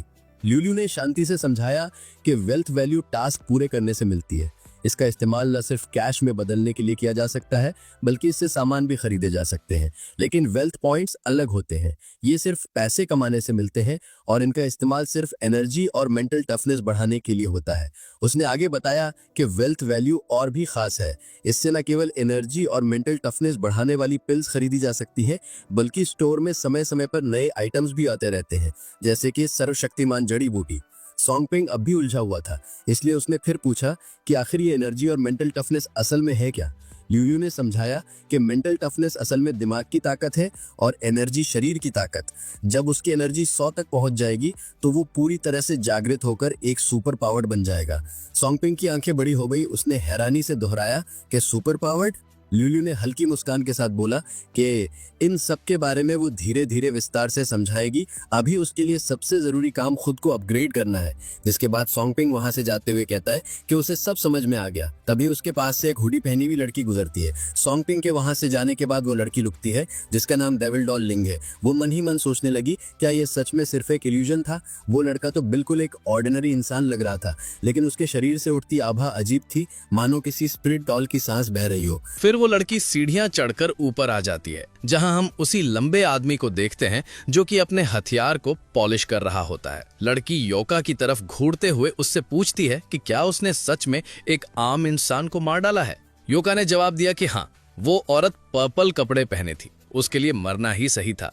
लड़की योका की ओर देखते हुए हंसी और चौंकते हुए कहा कि वो सच में होपलेस है। उसने आगे कहा कि आज उसने पर्पल ब्रा पहनी है और अब वो जानना चाहती है कि क्या योका उसे भी मारना चाहता है। पर्पल ब्रा को देख योका भड़क गया। वो अपने हथियार से लिंग पर अटैक कर देता है, लेकिन लिंग भी अपने हथियार जो कि एक अम्ब्रेला है उससे योका के अटैक को रोकती है। फिर पीछे हटकर कहती है कि वो तो बस योका को टेस्ट कर रही थी। वहीं योका कह रहा होता है कि पर्पल कपड़े पहनने वाले लोगों को जीने का हक नहीं है। जिस पर लड़की उसे एडवाइस देती है, मैं तुम्हें सलाह देती हूं कि बिना सोचे समझे कोई भी कदम मत उठाना, वरना अगर ईगल्स की नजर हम पर पड़ गई तो हालात काफी मुश्किल हो जाएंगे। योका कहता है कि वो उनसे नहीं डरता। जिसके बाद लड़की सिटी को देखते हुए कहती है कि गेम अब शुरू हो गया है। फिर सीन चेंज होता है। हम सोंगपिंग को देखते हैं जिसने कि अपना पूरा हुलिया ही चेंज कर लिया होता है। और हुलिया चेंज होगा भी क्यों नहीं जब बैंक में इतना पैसा जो है। यहाँ हमें ये समझना चाहिए कि इंसान की शक्ल खराब नहीं होती, वो बस गरीब होता है। तभी उसके सामने एक लड़की आती है जिसका नाम रेन शुए है, जो कि शेन यूकी की रूममेट है। वो सोंगपिंग को बताती है कि यूकी कल रात से कुछ भी नहीं बोल रही है और उसे ये लग रहा था कि सोंगपिंग और यूकी का झगड़ा हुआ है। लेकिन सोंगपिंग सीधा क्लियर करते हुए कहता है, हम दोनों का तो पहले ही ब्रेकअप हो चुका है, क्या तुम्हें इस बारे में नहीं पता। रेन शुए हैरान होकर पूछती है, तुम दोनों का ऑलरेडी ब्रेकअप हो गया है, ये कब हुआ। सोंगपिंग बताता है कि उन दोनों ने तो काफी समय पहले ही ब्रेकअप कर लिया था, तो अब उसे यूकी से कोई भी लेना देना नहीं है। ये कहकर वो वहां से जाने लगता है। तभी रेन शुए उसे रोकते हुए कहती है, सोंगपिंग, उसकी हालत थोड़ी अजीब है, मैं चाहती हूं कि तुम जाकर एक नजर डालो। मुझे नहीं पता तुम दोनों का ब्रेकअप क्यों हुआ, लेकिन आखिरकार तुम दोनों एक दूसरे को अच्छे से जानते हो। जिस पर सोंगपिंग कहता है, रेन शुए, मुझे पता है वो तुम्हारी सबसे अच्छी दोस्त है, लेकिन मैंने उससे ब्रेकअप इसलिए किया था क्योंकि उसने मुझे धोखा दिया था। तो अब मेरा उससे कोई लेना देना नहीं है। बेहतर होगा तुम उसके मौजूदा बॉयफ्रेंड को बुलाओ, वही जाकर उसे देखे। इतना कहकर वो वहां से जाने लगता है। तभी ल्यूल्यू सॉन्ग पिंग को बताती है कि वो लड़की जो अभी उससे बात कर रही थी वो एक सुपर पावर्ड है। इतना सुनते ही सॉन्ग पिंग जल्दी से पीछे मुड़कर देखता है, लेकिन वो लड़की वहां नहीं होती। फिर हम उसी लड़की को देखते हैं जो कि अपने रूम में आ गई होती है। वो देखती है कि यूकी काफी घबराई हुई है। यूकी घबराते हुए कह रही होती है, मैंने देखा उसने किसी को मार डाला। फिर हम वापस से सॉन्ग पिंग को देखते हैं जो कि कंफ्यूज था। वो ल्यूल्यू से पूछता है, कोई सुपर पावर वाला इंसान स्कूल में क्यों होगा भला? ल्यूल्यू जवाब देते हुए कहती है, सुपर पावर वाले कहीं भी मौजूद हो सकते हैं। बहुत से आम इंसान उनका सामना करते हैं, लेकिन उन्हें असली सच कभी पता नहीं चलता। लेकिन अब वक्त आ गया है कि तुम्हें और खास बातें बताऊं। तभी सॉन्ग पिंग सामने देखता है कि वू काय और मा लियांग के सामने गुमिंग और उसका रूममेट खड़ा है। सॉन्ग पिंग आगे बढ़ते हुए कहता है, वू काय क्या बात है? गुमिंग हंसते हुए कहता है, ओए अमीर सॉन्ग आ गया बिल्कुल सही टाइम पे, चलो अब मुआवजे की बात करते हैं। सॉन्ग पिंग हैरान होते हुए बोला, मुआवजा? कौन सा मुआवजा? गुमिंग अपनी कार की तरफ इशारा करते हुए कहता है, तेरे ब्रदर ने मेरी गाड़ी खराब कर दी और तू तो बड़ा अमीर है ना, तो फिर रिपेयर का खर्चा दे। गुमिंग की ये बात सुन वू काय चिल्लाते हुए कहता है कि बस उसकी बास्केटबॉल आके कार से टकराई थी, तो इससे कार कैसे खराब हो सकती है। वहीं सॉन्ग पिंग कार पे लगे डेंट को छूकर चेक करने जा ही रहा होता है कि तभी गुमिंग सॉन्ग पिंग का हाथ दूर हटाते हुए चिल्लाकर कहता है, ये तो क्या करने जा रहा था? ये वो कार है जिसे छूने की तेरी औकात तक नहीं है। जिस पर सॉन्ग पिंग कहता है, मुझे याद है वो BMW 3 सीरीज है, कीमत 4 लाख से ज्यादा तो नहीं होगी ना, बताओ रिपेयर का खर्चा कितना है? ये सुन गुमिंग फुट फुट कर हंसने लगता है। हा, सिर्फ 4 लाख से ज्यादा नहीं। सॉन्ग पिंग, तूने सिर्फ एक छोटा सा प्राइज हासिल किया है और सच में सोचता है कि तू अमीर हो गया है। अब 4 लाख तेरी नजर में बस एक मामूली रकम है। सॉन्ग पिंग सीधा पूछता है कि उसे इस मामले को खत्म करने के लिए कितना चाहिए। गुमिंग कहता है 10,000 दे दे, मैं ये मामला यहीं खत्म कर दूंगा। जिस पर सॉन्ग पिंग गुमिंग को ताना मारते हुए कहता है, गुमिंग तुझे तो अपनी मौजूदगी का एहसास सिर्फ हम पर ही निकाल कर मिलता है और बस 4 लाख की गाड़ी को तू ऐसे संभाल रहा है जैसे कोई अनमोल खजाना हो। गुमिंग हंसते हुए कहता है, सॉन्ग पिंग तू मजाक तो अच्छा कर लेता है, लेकिन क्या तू इतनी महंगी कार अफोर्ड कर सकता है क्या? यह सुनते ही सॉन्ग पिंग ने गुमिंग की तरफ अपना कार्ड फेंका और कहा, इस कार्ड में 4 लाख हैं और पिन है 1 2 3 4 5 6। आधे साल पुरानी तेरी सेकंड हैंड गाड़ी खरीदने के लिए काफी होना चाहिए। और फिर सॉन्ग पिंग गुमिंग से कार की ले लेता है और गुमिंग बस देखता ही रह जाता है। सॉन्ग पिंग कार में बैठकर वू काई को अंदर आकर बैठने को कहता है। वू काई अंदर बैठ जाता है, लेकिन उसे अभी कुछ भी समझ नहीं आ रहा था कि ये सब उसके सामने चल क्या रहा है। वो बिल्कुल कंफ्यूज्ड है। वहीं बाहर चैनगांग गुमिंग से कह रहा होता है कि वो चेक करे कि क्या वाकई में कार्ड में 4 लाख है या नहीं। गुमिंग अपने फोन से चेक करता है तो वाकई में कार्ड में 4 लाख थे। ये देख गुमिंग हैरानी से चल रहा था, ये कैसे मुमकिन है? आखिर इस सॉन्ग पिंग ने कितने का प्राइस जीता था? फिर सॉन्ग पिंग कार लेकर एक जगह पर आकर रोकता है। वू काई सॉन्ग पिंग से पूछता है कि उसके पास इतना पैसा कहां से आया, जिस पर सॉन्ग पिंग जवाब देता है, मैंने फिर से लॉटरी जीत ली। वू काई कहता है, कितना जीता है तू, और तुझे इतना पैसा उड़ाने की क्या जरूरत थी, वो भी सेकंड हैंड गाड़ी खरीदने में, और वो भी गुमिंग की? सॉन्ग पिंग जवाब देता है, कोई बात नहीं, वैसे भी मुझे एक गाड़ी खरीदनी थी, इससे काफी आसानी हो जाएगी, और वैसे भी इसकी गाड़ी का लुक मुझे काफी पसंद आया। ठीक उसी वक्त उसकी कार के सामने से शेन यूकी और रेन शुए गुजरती हैं। तभी सॉन्ग पिंग के सामने सिस्टम अपीयर होता है। सॉन्ग पिंग को न्यू टास्क मिलता है जिसमें उसे रेन शुए, जो कि शेन यूकी की रूममेट है, उसकी इन्वेस्टिगेशन में असिस्ट करना है, और रिवॉर्ड के तौर पर सॉन्ग पिंग को 30 वेल्थ वैल्यू पॉइंट्स मिलेंगे। जिसके बाद सॉन्ग पिंग वू काई को की देते हुए कहता है, काई ये गाड़ी अपने पास रख, मुझे अभी कुछ और काम है। जिसके बाद सॉन्ग पिंग कार से बाहर उतरकर गेट की तरफ जाने लगता है। फिर सॉन्ग पिंग एक वॉल के पीछे खड़ा होकर शेन यूकी और रेन शुए को देखता है, जो कि पैराडाइज इन वर्ल्ड नाम के किसी जगह पर जा रही होती हैं। सॉन्ग पिंग कहता है कि ये जगह एक जाना माना नाइट क्लब है। फिर वो उसके पीछे जाने का तय करता है। तभी वहां ल्यूल्यू आकर सॉन्ग पिंग को रोकती है और उसे बताती है कि वो लड़की सुपर पावर वाली है और हो सकता है कि उसे अंदर और भी सुपर पावर वाले लोग मिले, तो वो ऐसे ही अंदर नहीं जा सकता। ल्यूल्यू की बात मानते हुए सॉन्ग पिंग पहले अपनी एनर्जी को एनहेंस करने का तय करता है, जिसके बाद वो एक गली में आ जाता है। वो अपने सिस्टम को खोलकर अपने स्टैट्स देखते हुए ल्यूल्यू से पूछता है कि जब उसकी एनर्जी 100 तक पहुंच जाएगी तो क्या उसे कोई सुपर पावर मिलेगी। ल्यूल्यू कहती है कि हाँ, अगर वो एनर्जी को 100 कर दे तो उसे एक सुपर पावर मिलेगी, और वो ये भी बताती है कि सॉन्ग पिंग अभी डायरेक्ट 100 तक पहुंच सकता है। जिसके बाद हम देखते हैं कि सॉन्ग पिंग के वेल्थ पॉइंट्स में से 8,60,000 पॉइंट्स माइनस हो जाते हैं और एनर्जी में 86 पॉइंट्स ऐड हो जाते हैं, जिससे सॉन्ग पिंग की एनर्जी सीधा 100 हो जाती है। लेकिन इस दौरान सॉन्ग पिंग की नसें फूलने लगती हैं और सॉन्ग पिंग बहुत ही जोरों से चिल्लाने लगता है, लेकिन फिर वो धीरे धीरे शांत हो जाता है। ल्यूल्यू जल्दी से सॉन्ग पिंग को उसकी एबिलिटी टेस्ट करने को कहती है। सॉन्ग पिंग अपना हाथ आगे करता है और एक पत्थर हवा में फ्लोट करने लगता है, और जब सॉन्ग पिंग उसे कंट्रोल करने की कोशिश कर रहा था तब वो पत्थर अचानक उसके चेहरे के पास से होकर पीछे एक वॉल से जाकर टकरा जाता है। सॉन्ग पिंग हक्का बक्का होकर कहता है, सच में? क्या मेरे पास सच में अब सुपर पावर आ गई है? ल्यूलियो कहती है कि उसकी पावर तो काफी कमाल की है। तभी सिस्टम अनाउंस करता है, होस्ट को सुपर पावर हासिल करने पर बधाई, इनाम स्वरूप एक wheel of Fortune lucky draw दिया जा रहा है। ये सुन सॉन्गपिंग हैरानी से कहता है, लकी ड्रॉ? ल्यूलियो सॉन्गपिंग को समझाती है कि उसके पास अभी भी लकी ड्रॉ से एक और एबिलिटी जीतने का मौका है। जिसके बाद उसके सामने एक लकी व्हील अपीयर होता है। सॉन्गपिंग स्पिन करता है और लकी व्हील घूमना शुरू कर देता है। जिसके बाद हमें क्लब के अंदर का सीन दिखाया जाता है। रेन शुए शेन यूकी से कह रही होती है कि शेन यूकी, थोड़ी देर में जो कुछ भी तुमने देखा था सब बता देना, हम तुम्हारी मदद करेंगे। तभी वहां एक आदमी आते हुए कहता है, ओह, मुझे तो अंदाजा था कि आज कोई हसीना मुझसे मिलने आएगी, लेकिन ये नहीं सोचा था कि वो तुम होगी रेन शुए। और हमें बताया जाता है कि ये बंदा ईगल पैविलियन का मेंबर है जिसका नाम है जेड। रेन शुए खड़ी होकर जेड से कहती है, अंकल जेड, मुझे आपसे बहुत जरूरी काम है। अंकल जेड बैठकर कहता है, बताओ क्या जरूरी काम है। रेन शुए जल्दी से बताते हुए कहती है, ये मेरी रूममेट है, उसने एक नकाबपोश आदमी को एक लड़की को मारते देखा। मुझे लगता है कि वो आदमी उस यूका जैसा ही है जिसका आपने जिक्र किया था। अंकल जेड हैरानी से कहता है, क्या यूका?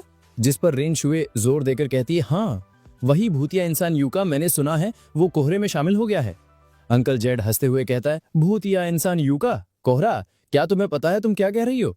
रेन शुए कहती है, जो मैं कह रही हूँ सब सच है। मैं ईगल पैविलियन के अंदरूनी फोरम में भी मेहनत कर रही हूँ और हर तरह की जानकारी इकट्ठा कर रही हूँ। ये मेरी ही समझदारी और अनुमान है। अंकल जेड सख्त और गंभीर होकर कहते हैं, रेन शुए, तुम तो बस 100 पॉइंट्स की एक नई स्मॉल नूबी हो, ये तुम्हारा काम नहीं है। क्या तुम्हें पता है कि कोहरा नाम के ऑर्गेनाइजेशन में किस तरह के लोग हैं? जिस पर रेन शुए कहती है, लेकिन मैंने ईगल पैविलियन में शामिल होकर यही तो किया है ताकि कोहरा जैसी सुपरनैचुरल क्राइम ऑर्गेनाइजेशन का मुकाबला कर सकूं। अंकल जेड रेन शुए के कंधे पर हाथ रखते हुए कहता है, पहले सबकी ताकत को अच्छे से समझो, अभी तुम्हें बहुत कुछ सीखना बाकी है। इतना कहकर अंकल जेड वहां से जाने लगता है। वहीं रेन शुए उससे कह रही होती है, इसलिए तो मैं आपसे मिलने आई हूँ। मैं चाहती हूँ कि ऑर्गेनाइजेशन इस खबर को गंभीरता से ले और ये जांचें कि क्या यूका सच में होंगचैंग में है या नहीं। जिस पर अंकल जेड कहता है, रेन शुए, तुम्हें मुझसे अपना काम सिखाने की जरूरत नहीं, मैं जानता हूँ कि मुझे क्या करना है। ये कहकर वो वहां से चले जाते हैं। उनके जाने के बाद यूकी रेन शुए से कहती है, रेन शुए, मुझे समझ नहीं आया कि तुम लोग क्या बात कर रहे थे। रेन शुए यूकी से कहती है कि उसे चिंता करने की जरूरत नहीं, वो खुद इस बुरे आदमी से निपट लेगी। और वो मन ही मन सोच रही होती है कि जब उसके अंकल ने उसका साथ देने से मना कर दिया तो वो खुद इन्वेस्टिगेट करेगी। फिर वो दोनों उसी पार्क में आ जाते हैं जहां शेन यूकी ने यूका को पहली बार देखा था। वहीं उनके पीछे सॉन्गपिंग भी वहां आ जाता है। रेन शुए शेन यूकी से पूछते हुए कहती है, क्या तुमने उसे यहीं देखा था? जिस पर शेन यूकी हाँ में सिर हिलाती है। फिर रेन शुए उस जगह को चेक करने लगती है। तभी वहां उसके सामने एक डेविल डॉल आ जाती है। रेन शुए जल्दी से अपनी सुपर पावर यूज कर डॉल पर अटैक करती है, लेकिन डॉल पीछे हटकर उस अटैक को डॉज कर लेती है और रेन शुए के अटैक की तारीफ करती है। वहीं रेन शुए हैरान होते हुए सोच रही होती है कि एक डॉल बात कैसे कर पा रही है। वहीं डॉल शिन यूकी की तरफ देखते हुए कहती है, यूका के बताए मुताबिक उस दिन की चश्मदीद गवाह तुम ही थी, है ना? उस डॉल की बात सुन रेन शुए हैरानी से कहती है, यूका? भूतिया इंसान यूका? तो क्या ये गुड़िया भी कोहरे के लोगों में से है? तभी वो डॉल अचानक से रेन शुए की नजरों के सामने से गायब हो जाती है और वो डॉल चाकू से शेन यूकी पर अटैक करने वाली होती है। तभी वहां कोई बीच में आकर उस डॉल पर सुपर पावर का यूज करके उसे दूर फेंक देता है। डॉल कहती है, क्या एक और सुपर पावर वाला? हम देखते हैं कि वो और कोई नहीं बल्कि सॉन्गपिंग होता है। वो शेन यूकी की तरफ देखते हुए कहता है, गलत फहमी मत पालना, मैं तुम्हें बचाने नहीं आया, मैं तो रेन शुए की मदद करने आया हूँ। वहीं रेन शुए सॉन्गपिंग को देख हैरानी से कहती है, सोचा भी नहीं था कि तुम भी एक सुपर पावर वाले हो। लियू लियू सॉन्गपिंग को बताती है कि इस डॉल की एनर्जी 105 है। सॉन्गपिंग हैरानी से कहता है, 105 की ऊर्जा? एक कठपुतली इतनी ताकतवर कैसे हो सकती है? रेन शुए सॉन्गपिंग से कहती है कि वो दोनों मिलकर इस डॉल से फाइट करेंगे, लेकिन सॉन्गपिंग उसे रोकते हुए कहता है कि वो इस डॉल से अकेले ही फाइट करेगा और रेन शुए को शेन यूकी को प्रोटेक्ट करने को कहता है। सॉन्गपिंग की ये बात सुन रेन शुए हैरान होती है। वहीं हम देखते हैं कि उस डॉल ने एक साथ 3 चाकुओं से सॉन्गपिंग पर अटैक कर दिया होता है, लेकिन सॉन्गपिंग अपनी पावर का यूज करके उन चाकुओं को हवा में ही रोक देता है और उन्हें वापस पीछे की तरफ फेंक देता है। ये देख डॉल हंसते हुए कहती है, तो तुम अटैक को पीछे धकेल सकते हो। फिर वो हवा में जंप करके एक चाकू सॉन्गपिंग के ऊपर फेंकती है और खुद सॉन्गपिंग के पीछे जाकर उस पर अटैक करती है, लेकिन सॉन्गपिंग अपने हाथ पर एक पोर्टल टाइप कुछ ओपन करता है और उस चाकू को उसके अंदर खींच लेता है। जिसके बाद हम देखते हैं कि वो चाकू सीधा उस डॉल के सिर में घुस जाता है, जिससे वो डॉल नीचे गिर पड़ती है। वहीं सॉन्गपिंग उस डॉल की तरफ देखते हुए कहता है, बेवकूफ, मैं सिर्फ धक्का ही नहीं दे सकता बल्कि मैं तो उससे भी ज्यादा कुछ कर सकता हूँ। वहीं रेन शुए सॉन्गपिंग के पास आकर उससे पूछती है, क्या वो डॉल मर गई? इससे सॉन्गपिंग को याद आता है कि वो डॉल कोई इंसान नहीं है, तो ऐसे नहीं मर सकती। जिसके बाद सॉन्गपिंग जल्दी जाकर उस डॉल के टुकड़े कर देता है। चलो अब फाइनली ये मर गई। फिर हम यूका और लिंक को देखते हैं जो कि छत पर खड़े होते हैं। तभी लिंक को अचानक एहसास होता है कि उसकी एक डॉल नष्ट हो गई है। फिर अगले सीन में हमें रेन शुए के घर को दिखाया जाता है जहां वो लोग शेन यूकी को यहाँ लेकर आए होते हैं। रेन शुए सोंगपिंग को उसकी मदद करने के लिए थैंक्स कहती है। सोंगपिंग अपने पॉकेट से एक स्टोन निकालता है जिस पर डेविल लिखा होता है और उसे रेन शुए की तरफ फेंकते हुए कहता है उस डॉल के शरीर के ऊपर अभी भी एनर्जी की बाकी बची हुई लहरें हैं। लगता है कि डॉल इसी चीज के जरिए किसी के काबू में थी। ये सुन रेन शुए हैरान होते हुए कहती है मैंने ईगल पैविलियन की फाइलों में पढ़ा है कोहरे में एक औरत है जिसका नाम है डेविल डॉल लिंग और उसके जिस्म पर डेविल का टैटू है, कहीं वो वही तो नहीं है। तभी सोंगपिंग के सामने सिस्टम अपीयर होता है। सिस्टम सोंगपिंग को बताता है कि उसने रेन शुए को उसकी इन्वेस्टिगेशन में असिस्ट कर दिया है तो उसे 30 वेल्थ वैल्यू पॉइंट्स दिए जा रहे हैं और सिस्टम ये भी पूछता है कि क्या वो इन्वेस्टिगेशन को जारी रखना चाहता है। सोंगपिंग सोचता है क्या इसमें अगला स्टेप भी है, लेकिन इतनी आसानी से 30 वेल्थ वैल्यू मिल जाए ये तो काफी लुभावना है। वहीं रेन शुए सोंगपिंग को अपने पीछे आने को कहती है। फिर वो दोनों एक दूसरे अलग रूम में चले जाते हैं, लेकिन अचानक रेन शुए अपने कपड़े उतारने लगती है। ये देखकर सोंगपिंग हड़बड़ाते हुए कहता है अरे ये तुम क्या कर रही हो, लेकिन रेन शुए उसे समझाती है कि वो उसे गलत ना समझे, वो बस उसे कुछ दिखाना चाहती है। जिसके बाद वो पीछे घूमती है, उसके पीठ पर एक जख्म होता है। उसे देख सोंगपिंग हैरानी से कहता है कि उसकी पीठ पर यह जख्म क्या है, जिस पर रेन शुए उसे बताते हुए कहती है जब मैं सिर्फ 8 साल की थी तभी मुझे सुपर पावर वालों के बारे में पता चल गया था, क्योंकि मेरे डैड खुद एक सुपर पावर वाले थे, लेकिन मेरे डैड को यूका नाम के उस आदमी ने मार डाला। मेरे जिस्म पर जो जख्म है वो भी उसी ने दिए थे। जिस पर सोंगपिंग कहता है कि वो सब उसे क्यों बता रही है। रेन शुए कहती है कि मैं चाहती हूँ कि तुम मेरी मदद करो, मैंने जी जान लगाकर ईगल पेविलियन ज्वाइन किया बस इसलिए ताकि उस इंसान से बदला ले सकूं, लेकिन बड़ी मुश्किल से उसकी खबर मिली और ईगल पेविलियन तो मेरी बिल्कुल मदद नहीं कर रहा। आज जब मैंने तुम्हारी इतनी ताकत देखी तो मैंने ठान लिया कि तुमसे मदद मांगूंगी। बेशक मैं तुम्हें यूं ही बेकार में मदद करने के लिए नहीं कहूंगी, मुझे पता है तुम्हारे लिए मुश्किल है, लेकिन मेरे पास अब और कोई रास्ता नहीं बचा। जिस पर सोंगपिंग सीरियस होकर कहता है मैं तुम्हारी मदद करने के लिए तैयार हूं, लेकिन मुझे कोहरे की जानकारी चाहिए जो तुमने बताई थी, और हाँ मुझे पैसे भी चाहिए। रेन शुए बिना झिझक के जवाब देती है कोई दिक्कत नहीं, जानकारी मैं तुम्हें देने के लिए तैयार हूँ, और पैसों की बात करूँ तो मैं अभी तुम्हें 5 लाख दे सकती हूँ। सोंगपिंग डील पक्की कर देता है। फिर वहां से जाते हुए कहता है शेन यूकी का ख्याल रखना, मुझे अभी हॉस्टल लौटना है, मैं चलता हूँ। तो इसके आगे क्या होगा वो हम देखेंगे नेक्स्ट एपिसोड में। तब तक के लिए थैंक्स फॉर वॉचिंग। तो एपिसोड की स्टार्टिंग में हमें हेंजो यूनिवर्सिटी के बॉयज हॉस्टल का सीन दिखाया जाता है। वूकाई सोंगपिंग को ढूंढते हुए उसके पास आता है और हड़बड़ाते उससे कहता है सोंगपिंग उस गूमिंग ने तेरे पैसे तो ले लिए, लेकिन गाड़ी के ट्रांसफर पेपर देने से साफ मना कर रहा है। सोंगपिंग उससे पूछता है कि गूमिंग ने क्या कहा है। वूकाई बताते हुए कहता है वो कह रहा है कि उसने अपनी गाड़ी पहले मॉडिफाई करवाई थी, इसलिए अब तुझे उसे 1 लाख और देने होंगे। ये सुन सोंगपिंग को बहुत ही गुस्सा आ जाता है। वो गूमिंग को बेशरम कहता है। वूकाई पूछता है कि अब उन्हें क्या करना चाहिए। वही वूकाई की होठों के पास लगी चोट को देख सोंगपिंग उससे पूछता है तेरे होठ के कोने को क्या हुआ, क्या उन्होंने तुझे मारा है। फिर अगले सीन में हमें गूमिंग के रूम का सीन दिखाया जाता है। गूमिंग हंसते हुए ताना मारकर कहता है वो सोंगपिंग भी कितना मजाकिया है, सीधे 4 लाख मेरे अकाउंट में ट्रांसफर कर दिए और अब चाहता है कि मैं कार ट्रांसफर की सारी प्रोसेस पूरी कर दूं। क्या सच में उसे लगता है कि मेरे पास इतना फालतू टाइम है। वहीं चैनगैम कह रहा होता है मुझे बिल्कुल उम्मीद नहीं थी कि सोंगपिंग इतना पैसा जीत लेगा। गूमिंग ताना मारते हुए कहता है लेकिन उस लड़के की सोच तो बिल्कुल गरीबों वाली है, लॉटरी से जो पैसा मिल जाता है उसे जैसे तैसे उड़ा देते हैं। मुझे तो लगता है कुछ ही समय में वो फिर से एक कंगाल लड़का बन जाएगा। चैनगैंग एक बंदे की तरफ जो कि डंबल्स एक्सरसाइज करने में बिजी है उससे कहता है अरे ब्रदर न्यू, आज तो तुमने कमाल ही कर दिया, सिर्फ एक पंच में वूकाई को गिरा दिया। वो बंदा तो बास्केटबॉल टीम का था यार। और हमें बताया जाता है कि इस लड़के का नाम न्यू ली है जो कि गूमिंग का ही एक रूममेट है। तभी दरवाजा खुलने की आवाज आती है। दरवाजे पर सोंगपिंग और वूकाई होते हैं।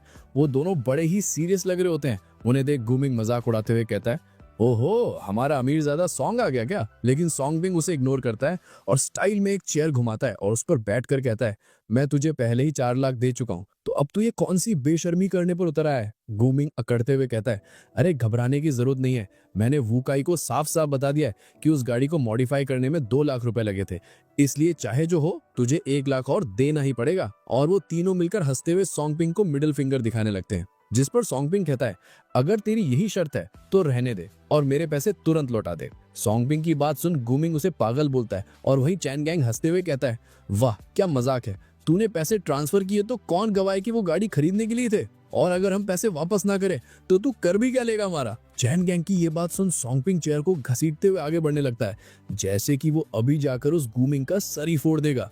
वहीं दूसरी तरफ से न्यू ली भी आगे आता है सोंगपिंग को पीटने के इरादे से। तभी वूकाई सोंगपिंग को रोकते हुए कहता है चलो निकलते हैं यहाँ से, उस न्यूली से पंगा मत लो। वही वो न्यूली सोंगपिंग के मुंह पर आकर खड़ा हो जाता है और पोज करके सोंगपिंग को डराने की कोशिश करता है, लेकिन सोंगपिंग बिना डरे उसे 2 ऑप्शन देता है कि या तो वो पैसे वापस कर दे या फिर कार के ट्रांसफर पेपर दे दे। लेकिन न्यूली सोंगपिंग की बात ना मानकर उसी की गर्दन को पकड़ने जाता है, लेकिन सोंगपिंग तेजी से अपने सिर को मोड़ता है और न्यूली के हाथ को पकड़कर उसे एक धोबी पछाड़ देता है। ये देख गूमिंग और चैनगैंग का मुंह खुला का खुला रह जाता है। फिर सोंगपिंग कार की को वापस देते हुए एक स्कैरी टोन में कहता है, पैसे लौटा दे, मुझे अब ये गाड़ी नहीं चाहिए। फिर हम देखते हैं कि सोंगपिंग के अकाउंट में 4 लाख ऐड हो जाते हैं जो कि गू मिंग ने उसे वापस ट्रांसफर कर दिए होते हैं। फिर अगले सीन में हम देखते हैं कि सोंगपिंग अपने रूम में वापस आ गया होता है और वो अपने सिस्टम को देखते हुए सोच रहा होता है, जब मुझे यीन शिनतोंग से 20 लाख मिले थे तब मेरे वेल्थ पॉइंट्स भी 20 लाख बढ़ गए थे, लेकिन जब गू मिंग ने 4 लाख वापस किए तब पॉइंट्स में कोई बढ़ोतरी नहीं हुई। लगता है मेरे वेल्थ पॉइंट सिर्फ तब बढ़ेंगे जब मेरी कुल संपत्ति वाकई बढ़ेगी। फिर सोंगपिंग टास्क सेंटर में जाता है जहां पर एक मिशन अभी भी पेंडिंग था, जो कि था कि उसे किसी गर्ल से किस लेना है जिसके बदले में उसे 3 वेल्थ वैल्यू पॉइंट्स मिलेंगे। और सिस्टम सोंगपिंग को बताता है कि न्यू मिशन तभी ऐड होंगे जब वो पेंडिंग मिशन को कंप्लीट करेगा। और वो ये भी बताता है कि रेन सुई को उसकी इन्वेस्टिगेशन में मदद करना वो एक स्पेशल मिशन था जो कि कभी भी कहीं भी रैंडमली मिल सकता है। सोंगपिंग अपनी लाट अपकाते हुए सोच रहा होता है कि वही मिशन किसके साथ कंप्लीट करे। ठीक उसी वक्त उसके फोन पर एक न्यू नोटिफिकेशन आता है। यांग शिन ने मैसेज करके सोंगपिंग को कल खाने पर इनवाइट किया होता है। ठरकी सोंगपिंग सोचता है कि वो यांग शिन के साथ ही ये मिशन पूरा करेगा। फिर अगले सीन में हम डेविल डॉल लिंक को देखते हैं जो खाते समय कुछ पेपर को बड़े ही गौर से देख रही होती है। पेपर पर 2 लोगों की तस्वीर होती है, रेन शुई और यिन शिनतोंग। उन दोनों को वांटेड करा होता है। तभी उसके पास यूका आते हुए कहता है, तो कब शुरुआत करनी है? लिंक कहती है, इतनी जल्दी मत कर, बॉस ने हमें हुक्म दिया है कि हम हैंगचेंग सिटी की सारी अंडरग्राउंड फोर्सेस पर कब्जा करें। लेकिन यूका उसके चेहरे को ऊपर करते हुए कहता है, तुम्हें पता है ना मुझे वेट करना बिल्कुल भी पसंद नहीं। तभी लिंक खड़ी होती है और यूका को वो पेपर देते हुए ऑर्डर देती है कि ये ईगल्स में नए भर्ती हुए लोगों की लिस्ट है, अगर तुम्हें मौका मिले तो इन्हें आसानी से निपटा देना। यूका पेपर लेते हुए कहता है, बस इतनी सी बात। फिर हमें अगले दिन सुबह का सीन दिखाया जाता है। सोंगपिंग यांग शिन के अपार्टमेंट पर आ गया होता है। यांग शिन को छोटे कपड़े पहने देख सोंगपिंग शर्माता है। वहीं यांग शिन उसका हाथ पकड़कर अंदर लाते हुए कहती है, ये खाना मैंने खुद बनाया है, उम्मीद है तुम इसे घटिया नहीं समझोगे।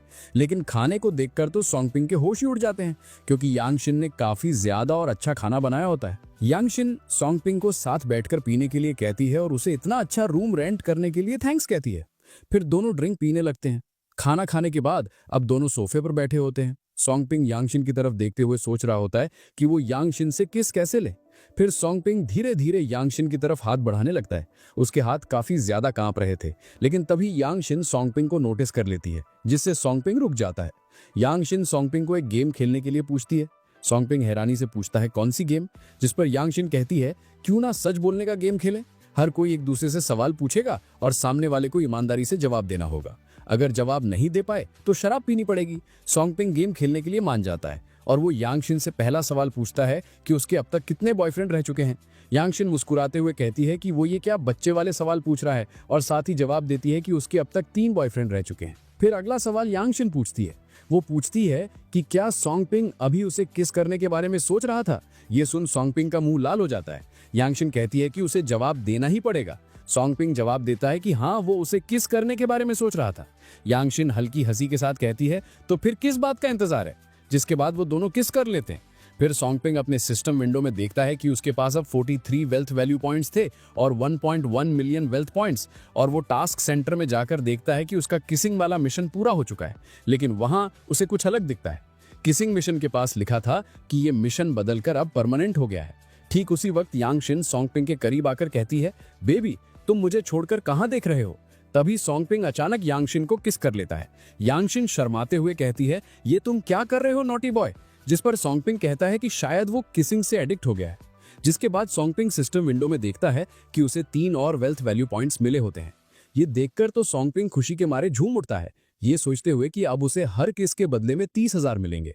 वहीं यांग शिन सोंगपिंग को किस कर लेती है, जिस पर सोंगपिंग को 3 और वेल्थ वैल्यू पॉइंट्स मिलते हैं। फिर उन दोनों के बीच में किस की बारिश हो जाती है और सोंगपिंग को लगातार वेल्थ वैल्यू पॉइंट्स मिलते जाते हैं। फिर अगले सीन में हम देखते हैं कि सोंगपिंग रास्ते पर चलते हुए अपने सिस्टम विंडो में देखता है कि उसके पास अब 79 वेल्थ वैल्यू पॉइंट्स हो चुके हैं। वो सोचता है कि अब टाइम आ गया है कि वो अपने घर पर कुछ पैसे भेजे। फिर सोंगपिंग अपने फोन को बाहर निकालता है और अपने घर पर कॉल करता है। कॉल पर वो अपनी मॉम से कहता है कि उसने एक कंपटीशन जीता है, इसलिए उसे रिवॉर्ड के तौर पर 50,000 का इनाम मिला है। तो वो 30,000 RMB अपनी मॉम को ट्रांसफर कर देता है। उसकी मॉम पूछती है कि कहीं उसने कोई गलत काम तो नहीं किया है ना। सोंगपिंग बताता है कि उसने कोई गलत काम नहीं किया और उसने ये सारे पैसे कंपटीशन में ही जीते हैं। फिर सोंगपिंग कॉल को काट देता है और चलते हुए सोच रहा होता है, फिलहाल तो मुझे यही बहाना इस्तेमाल करना पड़ेगा, लेकिन मुझे जल्द ही पैसा कमाने का कोई ठोस तरीका ढूंढना होगा, वरना देर सबेर सबको शक हो ही जाएगा। और थोड़ी देर बाद वो यूनिवर्सिटी के एंट्रेंस पर पहुंच जाता है। सामने से उसे मालयांग और वू काई आते हुए दिखते हैं। मालयांग सोंगपिंग की तरफ हाथ ऊंचा करते हुए कहता है, अरे सोंगपिंग, तू आखिरकार वापस आ गया, चल सीधा वहीं चलते हैं। ये सुन सोंगपिंग हैरानी से कहता है, वहीं चलते हैं? अरे हमें जाना कहाँ है? मालयांग और वू काई सोंगपिंग को बताते हैं कि आज उनके डिपार्टमेंट की गैदरिंग है और परसों से सभी इंटर्नशिप पर निकल जाएंगे। और वो ये भी बताते हैं कि कल ये ग्रुप चैट में अनाउंस हुआ था। क्या सोंगपिंग भूल गया? फिर अगले सीन में हमें होटल के एंट्रेंस का सीन दिखाया जाता है, जहां हम एक रेड हेयर वाली ब्यूटीफुल लेडी को देखते हैं जो कि क्लास लीडर ली वैन है। वो सोंगपिंग और उसके दोस्तों को देख उन्हें रुकने के लिए कहती है। सोंगपिंग क्लास लीडर से पूछता है कि आखिर बात क्या है। क्लास लीडर थोड़े रूड टोन में कहती है, क्लासमेट्स का कहना है कि ग्रेजुएशन से पहले ये शायद हमारी आखिरी गैदरिंग होगी, इसलिए इस बार बूथ अपग्रेड किया है। सब चाहते हैं थोड़ा अच्छा खाया जाए। जिस पर सोंगपिंग कहता है, हाँ तो सही है ना, इसमें दिक्कत क्या है? क्लास लीडर कहती है कि अगर उन लोगों को अंदर जाना है तो उन्हें पहले ही पैसे देने होंगे। जिस पर वू काई हैरानी से कहता है, अरे क्या हम सब बाद में मिलकर पेमेंट नहीं करने वाले थे? क्लास लीडर कहती है, हाँ बाकी सब बाद में पे करेंगे, लेकिन तुम तीनों को पहले पे करना होगा। इस पर मालयांग क्लास लीडर की बात का विरोध करता है, लेकिन सोंगपिंग उसे रोकते हुए क्लास लीडर से पूछता है कि उन्हें कितना देना होगा। क्लास लीडर बताती है कि उन्हें हर एक का 1000 RMB देना होगा। क्लास लीडर के इतना बोलते ही सोंगपिंग उसकी तरफ पैसे बढ़ा देता है। ये देख क्लास लीडर हैरानी से सोचती है, तो उसने वाकई में लॉटरी जीती है। फिर अगले सीन में हम देखते हैं कि सोंगपिंग और उसके दोस्त बूथ के अंदर आ जाते हैं। उन्हें वहां देख गूमिंग सोंगपिंग को अपने पास बुलाते हुए अपने क्लासमेट से कहता है, अरे क्लासमेट्स, क्यों ना आज का पूरा ट्रीट सोंगपिंग ही दे दे, आखिर उसने अभी अभी कुछ लाख तो जीत ही लिए हैं। जिस पर सोंगपिंग गूमिंग को थोड़ा ताना मारते हुए कहता है, अरे तू क्यों नहीं ट्रीट देता, तेरे घर वाले भी तो तुझे लाखों दे चुके हैं। ये सुन गूमिंग सोंगपिंग की इंसल्ट करते हुए कहता है, तू तो बस इन जगह पर इसलिए आ पा रहा है क्योंकि तेरी किस्मत से लॉटरी लगी थी, वरना तेरी औकात ही क्या थी। जिस पर सोंगपिंग भी तगड़ा जवाब देते हैं, कहता है, और तू खुद क्या सोचता है, तू यहाँ अपनी मेहनत से आया है, तू तो खुद अपने पेरेंट्स के पैसों की बदौलत ही यहाँ बैठा है। सोंगपिंग का जवाब सुन गूमिंग को बहुत ही ज्यादा गुस्सा आ रहा होता है। तभी वहाँ क्लास लीडर कई सारे गिफ्ट्स को लेकर आ जाती है और वो सबको इन गिफ्ट्स के बारे में बताते हुए कहती है कि आज उनकी ग्रेजुएशन से पहले की ये एक आखिरी गैदरिंग है, इसलिए गूमिंग सबके लिए गिफ्ट्स लेकर आया है। ये एक यादगार पावर बैंक है जो गूमिंग ने खास हमारे लिए बनवाया है, जिस पर हमारी क्लास के हर एक स्टूडेंट का नाम छपा हुआ है। गिफ्ट्स को पाकर सभी लड़कियां गूमिंग की तारीफ करने लगती हैं। वहीं मालयांग गिफ्ट को पाकर बहुत ही दुखी लग रहा था। गूमिंग सोंगपिंग की तरफ देखते हुए कहता है, सोंगपिंग, तूने कुछ लाख जीते हैं और फिर भी अपनी क्लासमेट्स को कोई गिफ्ट नहीं देगा, क्या तुझे शर्म नहीं आती? जिस पर सोंगपिंग मुंह बनाते हुए कहता है कि उसके पास गूमिंग की तरह रिच पेरेंट्स नहीं है। ये सुन गूमिंग गुस्से में कहता है, तुम्हारे कहने का मतलब क्या है? तभी सोंगपिंग के पास क्लास लीडर आती है और इससे कहती है, सोंग, चाहे ये पैसे उसके पेरेंट्स के ही क्यों ना हो, लेकिन कम से कम गूमिंग ने सबको गिफ्ट तो दिया है। ये कहना है कि उसने अपने पेरेंट्स के पैसे खर्च किए हैं, ये बहुत रूड है। सोंगपिंग अपनी नाक में उंगली डालते हुए कहता है, तो लीडर बताइए तो आपने सबको क्या गिफ्ट दिया है? लीडर कहती है, मैं तो सबकी सर्विस कर रही हूँ, क्या मैं सारे काम नहीं कर रही? जैसे कि रिजर्वेशन करना, ये भी तो एक तरह का गिफ्ट ही है। सोंग अपनी नाक में से कचरा बाहर फेंकते हुए कहता है, ओ समझ गया, फिर बहुत बहुत धन्यवाद लीडर, पैसे इकट्ठा करना वाकई में बहुत मेहनत वाला काम है। ये सुन क्लास लीडर गुस्सा होकर सोंगपिंग से पूछती है कि उसके कहने का मतलब क्या है। जिसके बाद सोंगपिंग खड़ा होता है और अनाउंस करते हुए कहता है, सभी लोग ध्यान से सुनो, मैं सोंगपिंग अमीर पेरेंट्स वाला नहीं हूँ, इसलिए मैं पहले सबको गिफ्ट नहीं दे पाया और ना ही हमेशा सबको ट्रीट कर पाया, पर अब मेरी किस्मत अच्छी रही, मैंने कुछ पैसा जीता और मेरे पास अब ये ताकत भी है, इसलिए आज का ये खाना मेरी तरफ से है। सोंगपिंग की बात सुन सभी लोग दंग रह जाते हैं। सोंगपिंग के इतना अनाउंस करते ही सभी लोग गूमिंग के गिफ्ट को इग्नोर करके सोंगपिंग की वाहवाही करने लगते हैं और लड़कियां ली सोंगपिंग की तारीफों के पुल बांधने लगती हैं। भाई ये देख गूमिंग चिढ़ते हुए सोच रहा होता है, इतनी छोटी सी जीत पर इतना घमंड, मैं तुम्हें दिखा दूं कि हमारे बीच का गैप कितना बड़ा है, जिसे सिर्फ थोड़े से पैसों से कभी भी पूरा नहीं किया जा सकता।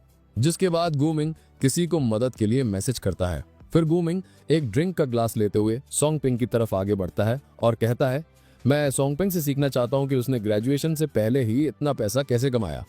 वहीं क्लास लीडर भी कह रही होती है, बिल्कुल सही, तूने कहा था कि पहले लॉटरी नहीं जीती थी, फिर हमें बता तूने पैसे कैसे कमाई। अरे सोंगपिंग, कहीं तूने कोई गंदा तरीका तो नहीं अपनाया। ये सुन सोंगपिंग के सपोर्टर्स हैरान हो जाते हैं। सोंगपिंग एक गहरी सांस छोड़ते हुए कहता है, मैंने जो पेटेंट अप्लाई किया था उसे एक बड़ी कंपनी ने खरीद लिया। गूमिंग पूछता है कि वो कौन सी बड़ी कंपनी है, जिस पर सोंगपिंग कहता है कि वो उन्हें उस कंपनी का नाम नहीं बता सकता। गूमिंग सीरियसली कहता है, अगर तुम नहीं बताओगे तो सबको तेरे पैसे के स्रोत पर शक होगा, कोई भी उस खाने को खाने की हिम्मत नहीं करेगा जो तूने अनजाने पैसे से दिलाया हो। क्यों, क्या कहते हो सब? गूमिंग की इस बात पर उसके दोस्त चिल्लाते हुए कहते हैं, बिल्कुल सही, हम हिम्मत नहीं करेंगे। वहीं क्लास लीडर कहती है, बिल्कुल सही क्लासमेट सॉन्ग, हम सिर्फ ये चाहते हैं कि तुम अपना अनुभव हमारे साथ शेयर करो ताकि हम सब तुमसे सीख सकें। जिस पर सॉन्ग पिंग कहता है, ये नहीं कि मैं बात नहीं करना चाहता, बस मैं थोड़ा लो प्रोफाइल रहना पसंद करता हूँ। असल में ये कोई बड़ा सीक्रेट भी नहीं है, यिन ग्रुप ने मेरा पेटेंट खरीद लिया है। सॉन्ग पिंग की ये बात सुन सभी लड़कियां हैरान थीं क्योंकि यिन ग्रुप हैंगचैंग सिटी का सबसे बड़ा ग्रुप है। वहीं गूमिंग ईविल स्माइल के साथ कहता है, यिन ग्रुप, यंग मास्टर लिu ये सुना आपने? तभी वहां एक नया लड़का आता है जिसका नाम लिu है। वो कह रहा होता है, अरे मैंने ये क्यों नहीं सुना कि यिन ग्रुप ने हाल ही में कोई पेटेंट खरीदा है। सॉन्ग पिंग उस लड़के को देखकर उससे पूछता है कि वो कौन है। वो लड़का बताता है कि वो लिu है और वो यिन चिनटोंग का बेस्ट फ्रेंड है। और वो सॉन्ग पिंग से पूछता है कि क्या उसने अभी ये कहा कि यिन चिनटोंग ने उससे पेटेंट खरीदे हैं। सॉन्ग पिंग हाँ में जवाब देता है। ये सुन लिu ये सॉन्ग पिंग के ऊपर हंसते हुए कहता है, ये तो घमंड करने का कोई तरीका नहीं है, सिर्फ मेरी यिन फैमिली के साथ की रिलेशनशिप की वजह से ही मैं सबको बता सकता हूँ ये आदमी झूठ बोल रहा है। वही गूमिंग भी कह रहा होता है, सॉन्ग पिंग ये बिल्कुल गलत है, तुम सभी क्लासमेट से कैसे झूठ बोल सकते हो। गूमिंग की ये बात सुनते ही सभी लोग सॉन्ग पिंग को घूर कर देखने लगते हैं। वही गूमिंग सॉन्ग पिंग के कंधों पर हाथ रखते हुए कहता है, अरे रुक, अब भागने की क्या सोच रहा है, आज ही बता दे कि तेरे पैसे कहाँ से आए, नहीं तो मैं पुलिस को बुलाऊंगा। जिसके बाद सॉन्ग पिंग दरवाजे के पास जाकर कहता है, तुम सबको जानना था ना कि मेरे पास ये पैसे कहाँ से आए, तो मिलो मेरी फ्रेंड यिन चिनटोंग से, जो कि यिन ग्रुप की सीईओ है। यिन चिनटोंग को वहां देख गूमिंग और लिu का मुंह खुला का खुला रह जाता है। चिनटोंग सबको हेलो कहती है और बताती है कि वो यिन चिनटोंग है। वहीं क्लास लीडर ये देख हैरानी से कहती है, अरे वाह, ये तो सच में यिन चिनटोंग है। सॉन्ग पिंग तो सच में उसे जानता है। वहीं एक लड़की लिu के पास आकर उससे कहती है कि क्या वो यिन चिनटोंग को हेलो नहीं कहेगा। जिसके बाद लिu चिनटोंग के पास जाकर उसे हेलो कहता है, लेकिन चिनटोंग उसे देख पूछती है कि भैया आप कौन हो। ये देख सॉन्ग पिंग के फ्रेंड्स हंसने लगते हैं क्योंकि अब उन्हें पता चल गया था कि असल में तो यिन चिनटोंग लिu को जानती तक नहीं है। वहीं लिu शर्माते हुए कहता है, पिछले साल हमने साथ में खाना खाया था। लेकिन चिनटोंग उसकी बात पर ध्यान नहीं देती और सभी के बीच अनाउंस करती है कि अब वो उन्हें और डिस्टर्ब नहीं करना चाहती, तो सभी लोग अपना खाना एंजॉय करें। और वो ये भी कहती है कि ये होटल उसकी फैमिली का है, तो आज किसी को भी बिल पे करने की जरूरत नहीं है। वहीं गूमिंग लिu के पास आकर उससे कहता है, यंग मास्टर लिu माफ कीजिए, मैंने सोचा भी नहीं था। तभी लिu गूमिंग पर चिल्लाकर वहां से चला जाता है। गूमिंग सोच रहा होता है, डींगे तो तुमने खुद मारी थी, अब इल्जाम मुझ पर डाल रहे हो। लेकिन हाँ, ये तो नहीं सोचा था कि सॉन्ग पिंग सच में इन चिनटोंग को जानता है। मगर पता नहीं क्यों मुझे लग रहा है कि ये मामला इतना आसान नहीं है। वहीं हम देखते हैं कि सॉन्ग पिंग और शिनटोंग होटल से बाहर आ गए होते हैं। सॉन्ग पिंग शिनटोंग को उसकी मदद करने के लिए थैंक्स कहता है, जिस पर शिनटोंग कहती है, ये तो छोटी सी बात थी, असल में तो मुझे ही तुम्हारा शुक्रिया अदा करना चाहिए। लेकिन सच बताओ, क्या सच में तुम्हें वापस नहीं जाना है? सॉन्ग पिंग कहता है, नहीं, मुझे वापस नहीं जाना, इससे अच्छा तो यह है कि मैं तुम्हें थोड़ी कंपनी दे दूं। ये सुन शिनटोंग सॉन्ग पिंग को साथ में मूवी देखने के बारे में पूछती है, जिस पर सॉन्ग पिंग तुरंत हाँ कर देता है, ये कहते हुए कि ये तो उसका सौभाग्य है। तभी टास्क सेंटर में सॉन्ग पिंग को नया टास्क मिलता है, जो कि है कि सॉन्ग पिंग को यिन ग्रुप के क्राइसिस को सॉल्व करना है और रिवॉर्ड के तौर पर उसे 60 वेल्थ वैल्यू पॉइंट्स मिलेंगे। फिर हम शेन्युकी को देखते हैं, जो कि सोच रही होती कि कैसे सॉन्ग पिंग ने उसकी जान बचाई और ये कि सॉन्ग पिंग के पास ऐसी ताकत कहां से आई। तभी जॉनवू यूकी के कंधों पर हाथ रखकर उसका नाम चिल्लाता है। यूकी कहती है, क्या हुआ? जॉनवू कहता है, मुझे लगता है कि तुम काफी थकी हुई हो, चलो तुम्हारे रेस्ट करने के लिए पहले कोई होटल ढूंढते हैं। जिस पर शेन्युकी उसे मना करते हुए कहती है कि उसे नहीं जाना, लेकिन जॉनवू उसे अभी भी मनाने की कोशिश करता है, ये कहते हुए कि वो उसे मसाज देगा जिससे वो और भी ज्यादा कंफर्टेबल हो जाएगी। तभी उनके पास से सॉन्ग पिंग और शिनटोंग गुजरते हैं, लेकिन क्योंकि शेन्युकी जॉनवू के गले लगी हुई थी, इसलिए सॉन्ग पिंग यूकी को नहीं देख पाता। लेकिन जब वो थोड़ा दूर चला जाता है, तब यूकी सॉन्ग पिंग को देख लेती है। तो गाइज, मुझे ये बताते हुए बहुत ही दुख हो रहा है कि इस मनवा के बस 33 ही चैप्टर्स थे, जो कि मैंने एक्सप्लेन कर दिए हैं, और इस मनवा को पॉज्ड कर दिया गया है, इसलिए इसके अब और चैप्टर्स भी नहीं आएंगे। तो हम मान सकते हैं कि ये स्टोरी यहीं पर एंड होती है। और हाँ, 2-3 दिनों में मैं एक कल्टीवेशन वर्ल्ड वाली यानी कि मोरियम कैटेगरी की मनवा लेकर आने वाला हूँ, और अगर आप लोगों से सपोर्ट करेंगे तो मैं उसे भी कंप्लीट करूंगा। तो चलो अब मिलते हैं सीधा एक और न्यू मनवा के साथ। तब तक के लिए थैंक्स फॉर वॉचिंग।